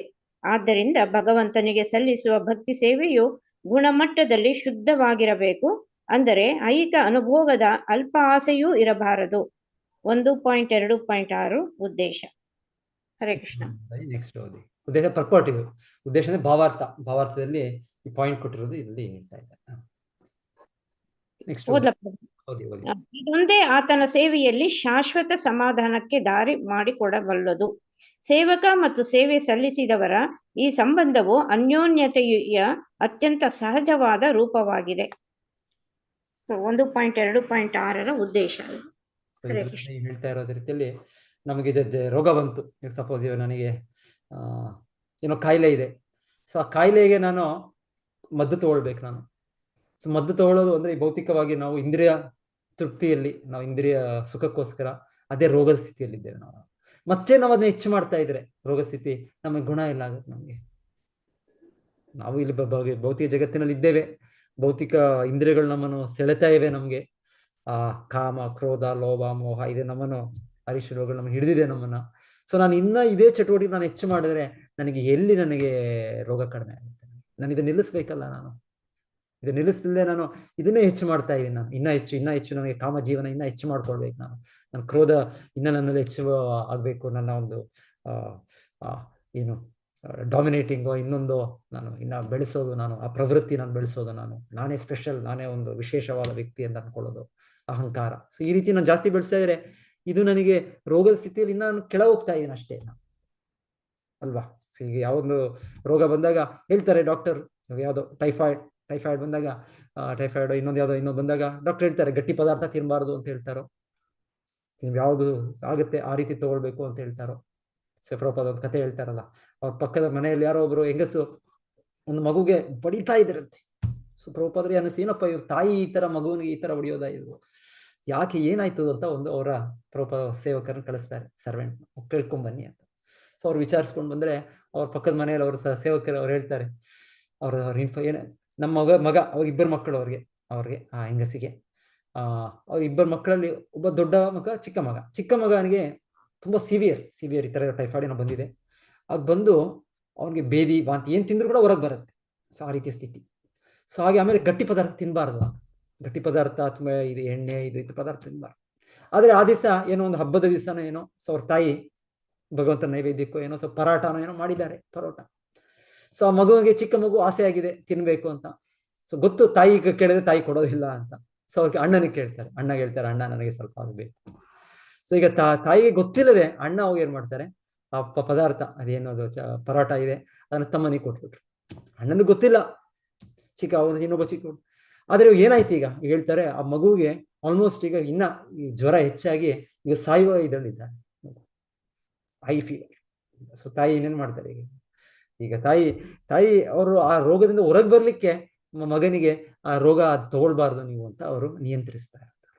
ಆದ್ರೆ ಇಲ್ಲಿ ಅವರ ಇನ್ನೊಂದು ಮಗ ಅವ್ರಿಗೆ ಅದೇ ಹೋಗಿ ಆಹಾರವನ್ನು ಮತ್ತೆ ಕೊಟ್ಟು ಮತ್ತೆ ಅವರ ಕಂಡೀಷನ್. ಸೊ ಹೀಗೆ ನಮ್ಮ ಕಂಡೀಷನ್ ಹಾಗೆ, ನಮ್ಮ ಭೌತಿಕ ಜಗತ್ತಿನಲ್ಲಿ ನಾವು ಇಂದ್ರಿಯ ಸುಖದಲ್ಲಿ, ಇಂದ್ರಿಯ ಸಾಗರದಲ್ಲಿ ಬಿದ್ದೋಗಿದ್ದೇವೆ ನಾವು. ಸೊ ಮತ್ತೆ ನಾವು ಅದೇ ಇಂದ್ರಿಯ ಸುಖದಲ್ಲಿ ಮತ್ತೆ ನಾವು ಹೆಚ್ಚು ಮಾಡ್ಕೊಳ್ತಾ ಇದ್ರೆ ಹೇಗೆ ಅದು ನಾವು ಇದರಿಂದ ಹೊರಗೆ ಬರಲೇಬೇಕು. ನಮಗೆ ಇದೇನು ನಮ್ಗೆ ಉಪಕಾರವೇ ಇಲ್ಲ, ನಮ್ಗೆ ಇನ್ನೇನು ಉಪಾಯವೇ ಇಲ್ಲ ನಮಗೆ. ಇದರಿಂದ ಇದು ರೋಗಗ್ರಸ್ತ ಸ್ಥಿತಿ. ಭೌತಿಕ ಜಗತ್ತು ಅಂದ್ರೆ ರೋಗಗ್ರಸ್ತ ಸ್ಥಿತಿಯಲ್ಲಿದ್ದೇವೆ ನಾವು. ಸೊ ಇಂದ್ರಿಯ ತೃಪ್ತಿ, ಇಂದ್ರಿಯ ಸುಖದ ಸೆನ್ಸ್ ಗ್ರಾಟಿಫಿಕೇಶನ್, ಈ ರೋಗದಿಂದ ನಾವು ಹೊರಗೆ ಬರಲೇಬೇಕು ನಾವು. ಸೊ ಇದು ತುಂಬಾ ಮುಖ್ಯವಾದದ್ದು ಇದು ನಮಗೆ. ಓಕೆ, ಸೊ ಇಲ್ಲಿ ಯಾವುದೋ ಒಂದು ಟೈಮ್ ಆಯ್ತು ಆಲ್ಮೋಸ್ಟ್, ಇನ್ನ ಇಷ್ಟಿದೆ. ಓಕೆ, ಎಷ್ಟಾಗುತ್ತೆ ಅಷ್ಟು ಮಾಡ್ತೇವೆ. ಮತ್ತೆ ಡಿಸ್ಕಷನ್ ಇದು ಆಕ್ಚುಲಿ ಬ್ರೇಕ್ಔಟ್ ರೂಮ್ಸ್ ಎಲ್ಲ ಮಾಡೋ ಥರ ಏನೋ ಮಾಡಿದ್ದಾರೆ.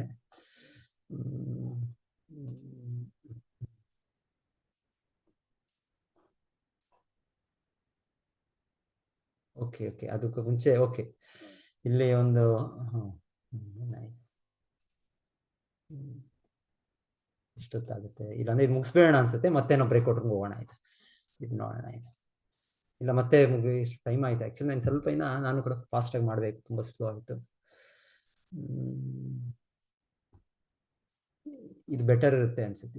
ಇದು ನಾನೇ ಓದ್ಬಿಡ್ತೇನೆ. ಧರ್ಮ ಸ್ವನುಷಿತ ಪುಂಸ ವಿಶ್ವಕ್ಸೇನ ಕಥಾಸುಯ ನ ಉತ್ಪಾದಯ ಯದಿರತಿಂ ಶ್ರಮ ಏವೈ ಕೇವಲಂ. ಆದ್ದರಿಂದ ದೈವಿ ಪ್ರಜ್ಞೆಯನ್ನು ಜಾಗೃತಗೊಳಿಸುವ ಕರ್ತವ್ಯದಲ್ಲಿ ನಮ್ಮನ್ನು ನಾವು ತೊಡಗಿಸಿಕೊಳ್ಳಬೇಕು. ಪರಮಪುರುಷನ ದೈವಿಕ ಚರ್ಯೆಯನ್ನು ಶ್ರವಣ ಮಾಡುವುದರಿಂದ ಮತ್ತು ಪಠಣ ಮಾಡುವುದರಿಂದ ಮಾತ್ರ ಅದು ಸಾಧ್ಯ. ಪರಮಪುರುಷನ ದಿವ್ಯ ಸಂದೇಶವನ್ನು ಶ್ರವಣ ಮಾಡಲು, ಪಠಿಸಲು ಆಸಕ್ತಿಯನ್ನು ಮೂಡಿಸಲಾರದ ಕರ್ತವ್ಯ ಕರ್ಮಗಳಿಂದ ವೃಥಾ ಕಾಲಹರಣವಷ್ಟೇ ಆಗುವುದು ಎಂದು ಅವನು. ಓಕೆ, ನೀವು ದೇಹವನ್ನು ಕಾಪಾಡಿಕೊಳ್ಳಲು ನೀವು ತುಂಬಾ ಶ್ರಮಿಸುತ್ತಿದ್ದೀರಿ. ಇಲ್ಲಿ ಇಲ್ಲ ಇದಲ್ಲ, ನೀವು ಕಷ್ಟಪಟ್ಟು ಕೆಲಸ ಮಾಡುತ್ತೀರಿ, ನಿಮ್ಮನ್ನು ಸದೃಢವಾಗಿರಿಸಿಕೊಳ್ಳಿ. ಆದರೆ ತತ್ವಕ್ಕಾಗಿ ಬದುಕುತ್ತೀರಿ. ಜಿಜ್ಞಾಸೆ ಅದು ಜೀವನ. ತತ್ವ ಜಿಜ್ಞಾಸೆ, ನಾನು ಏನು, ದೇವರು ಎಂದರೇನು, ಈ ಭೌತಿಕ ಪ್ರಪಂಚ ಎಂದರೇನು, ನಾನೇಕೆ ಇಲ್ಲಿಗೆ ಬಂದೆ, ನಾನು ಯಾಕೆ ಇಷ್ಟೊಂದು ತೊಂದರೆಗೆ ಸಿಲುಕಿದ್ದೇನೆ, ಇದು ವಿಚಾರಣೆಗಳು. ಪ್ರತಿನಿತ್ಯ ಷೇರು ಮಾರ್ಕೆಟ್ಗೆ ಹೋಗುವುದಲ್ಲ ಅಸ್ಪಷ್ಟ. ನಾವು ತತ್ವ ಜಿಜ್ಞಾಸೆ ಅಲ್ಲ, ಅದು ಇಂದ್ರಿಯ ಪ್ರೀತಿ.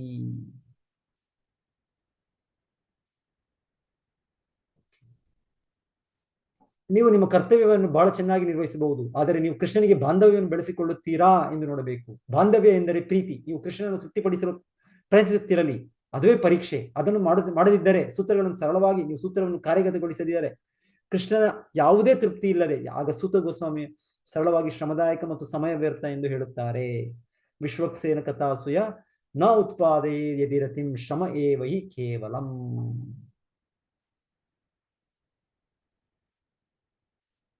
ಓಕೆ, ಸೊ ಈ ಅಧ್ಯಾಯದಲ್ಲಿ ನಂತರ ಈಗ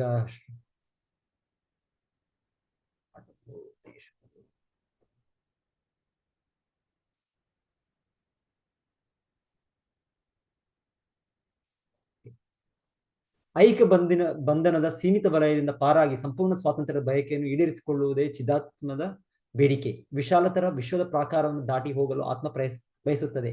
ಮುಕ್ತ ಪ್ರಕಾಶ ಮತ್ತು ಚೈತನ್ಯವನ್ನು ಕಾಣಬಯಸುತ್ತದೆ. ದೇವೋತ್ತಮ ಪುರುಷ ಸ್ವರೂಪದ ಪೂರ್ಣ ಚೈತನ್ಯವನ್ನು ಕಾಣುವುದೇ ಪೂರ್ಣ ಸ್ವಾತಂತ್ರ್ಯದ ಸಾಧನೆ. ಸೊ ಈ ಅಧ್ಯಾಯದಲ್ಲಿ ಇನ್ನೊಂದು ನೀವೆಲ್ಲರೂ ಓದಿರ್ಬೋದು, ಆ cage in a bird, bird in a cage, ಒಂದು ಪಂಜರದಲ್ಲಿರುವ ಹಕ್ಕಿ. ಸೊ ನಮ್ಮ ಸ್ಥಿತಿ ಆಕ್ಚುಲಿ ಈ ಭೌತಿಕ ಜಗತ್ತಿನಲ್ಲಿ ಆ ಪಂಜರದಲ್ಲಿರುವ ಹಕ್ಕಿನ. ಸೊ ಹಕ್ಕಿ ಅದಕ್ಕೆ ನಿಜವಾದ ಜೀವನ ಅಂದ್ರೆ ಏನು? ಆ ಪಂಜರದಿಂದ ಹೊರಗೆ ಬಂದು ಅದು ಸ್ವತಂತ್ರವಾಗಿರುವುದು, ಅದು ಜೀವನ. ಅದನ್ನು ಬಿಟ್ಟು ನಾವು ಇವಾಗ ಅದಕ್ಕೆ ಹೇಳ್ತಾರಲ್ಲ, ಒಂದು ವಯಸ್ಸಾದ ಒಂದು ಹೆಂಗಸು, ಒಂದು ಮುದುಕಿ, ಅವರು ಒಂದು ಹಕ್ಕಿಯನ್ನು ತಗೊಂಡ್ ಬಂದು ಅವ್ರು ಅನ್ಕೊಂಡ್ರಂತೆ, ಈ ಪಂಜರ ಅಷ್ಟು ಚೆನ್ನಾಗಿಲ್ಲ, ನಾವು ಒಂದು ಚಿನ್ನದ ಪಂಜರ ಮಾಡಿಸೋಣ ಅಂತ ಒಂದು ಬಂಗಾರದ ಒಂದು ಪಂಜರ ಮಾಡಿಸ್ತಾರಂತೆ. ಬಂಗಾರದ ಪಂಜರ ಮಾಡಿದ್ಮೇಲೆ ಅವ್ರಿಗೆ ಆಸಕ್ತಿ ಆ ಹಕ್ಕಿಗಿಂತ ಮೇಲೆ ಪಂಜರದ ಮೇಲೆ ಹೋಯ್ತು. ಪಂಜರಗೆ ಸ್ವಲ್ಪ ಏನೋ ಮಾರ್ಕಿಂಗ್ ಬಂದ್ಬಿಟ್ಟಿದೆ, ಸ್ವಲ್ಪ ಏನೋ ಡಸ್ಟ್ ಪಾರ್ಟಿಕಲ್ ಬಿದ್ದಿದೆ. ಸೊ ಅವರು ಡೈಲಿ ಶೈನಿಂಗ್ ಮಾಡೋದು ಅದನ್ನ. ಸೊ ಅವ್ರು ಹೆಚ್ಚಾಗಿ ಆ ಹಕ್ಕಿನ ನೋಡ್ಕೊಳ್ಳೋ ಬದಲು ಆ ಪಂಜರವನ್ನು ನೋಡ್ಕೊಳ್ತಾ ಇದ್ದಾರೆ. ಪಂಜರಕ್ಕೆ ಶೈನಿಂಗ್, ಎಕ್ಸ್ಟ್ರಾ ಶೈನಿಂಗ್ ಕೊಡ್ತಾ ಇದ್ದಾರೆ, ಎಕ್ಸ್ಟ್ರಾ ಪೇಂಟಿಂಗ್ ಮಾಡ್ತಾ ಇದ್ದಾರೆ, ಗಡಿಗೆ ಅದನ್ನ ಕ್ಲೀನಿಂಗ್ ಮಾಡ್ತಾ ಇದ್ದಾರೆ. ಸೊ ಅದು ಇಷ್ಟು ಮಟ್ಟಿಗೆ ಅಂದ್ರೆ ಆ ಪಂಜರದಲ್ಲಿರುವ ಅಕ್ಕಿಯನ್ನು ಅದಕ್ಕೆ ಆಹಾರ ಕೊಡೋದನ್ನು ಮರ್ತೋದ್ರು. ಸೊ ಅದು ನಮ್ಮ ಜೀವನ. ಭೌತಿಕವಾಗಿ ಇವತ್ತು ನಾವು ದೇಹದ ಅಗತ್ಯಗಳು, ನಾವು ಆತ್ಮದ ನಮ್ಮ ಇದನ್ನು ಬಿಟ್ಟು ನಾವು ಆತ್ಮದ ಅಗತ್ಯ ಕೃಷ್ಣನ ಭಕ್ತಿ ಸೇವೆ ಮಾಡೋದು, ಅದೇ ಅದಕ್ಕೆ ಆಹಾರ, ಇನ್ನೇನು ಬೇಡ. ನಮಗೆ ನಿಜವಾದ ಇದು ಅಂದ್ರೆ ಕೃಷ್ಣನ ಭಕ್ತಿ ಸೇವೆ, ಅದ್ರ ಮಗ್ನರಾಗೋದು. ಆದ್ರೆ ಈಗ ನಮಗೆ ಅದನ್ನು ಮರ್ತು ಬಿಟ್ಟು ನಾವು ಭೌತಿಕ ದೇಹದ ಅಗತ್ಯಗಳಲ್ಲಿ ತನ್ಮಯರಾಗಿದ್ದೇವೆ, ಹಿಂದಿನ ಸುಖದಲ್ಲಿ ನಾವು. ಸೊ ಆ ರೀತಿಯಲ್ಲಿ ಹೇಳೋದು, ಇದು ಹೇಗೆ ನಮ್ಮ ಪಂಜರವನ್ನು ನೋಡ್ಕೊಂಡು ಒಂದ್ ದಿವಸ ಹಕ್ಕಿ ಸತ್ತೋಯ್ತು. ಆ ಮುದುಕಿ ನೋಡಿದ್ದು ಆ ಚಿನ್ನದ ಪಂಜರದಲ್ಲೂ ಹಕ್ಕಿ ಸತ್ತೋಯ್ತು, ಯಾಕೆ, ಏನಾಯ್ತು?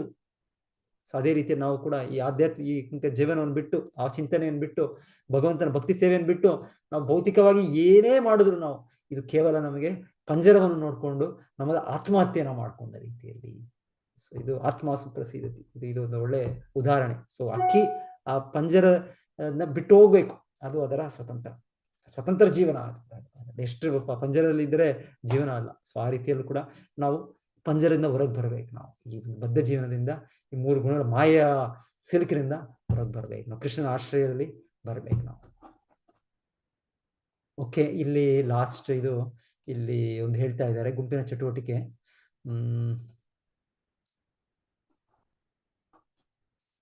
ಸೊ ಇದು ನನ್ನ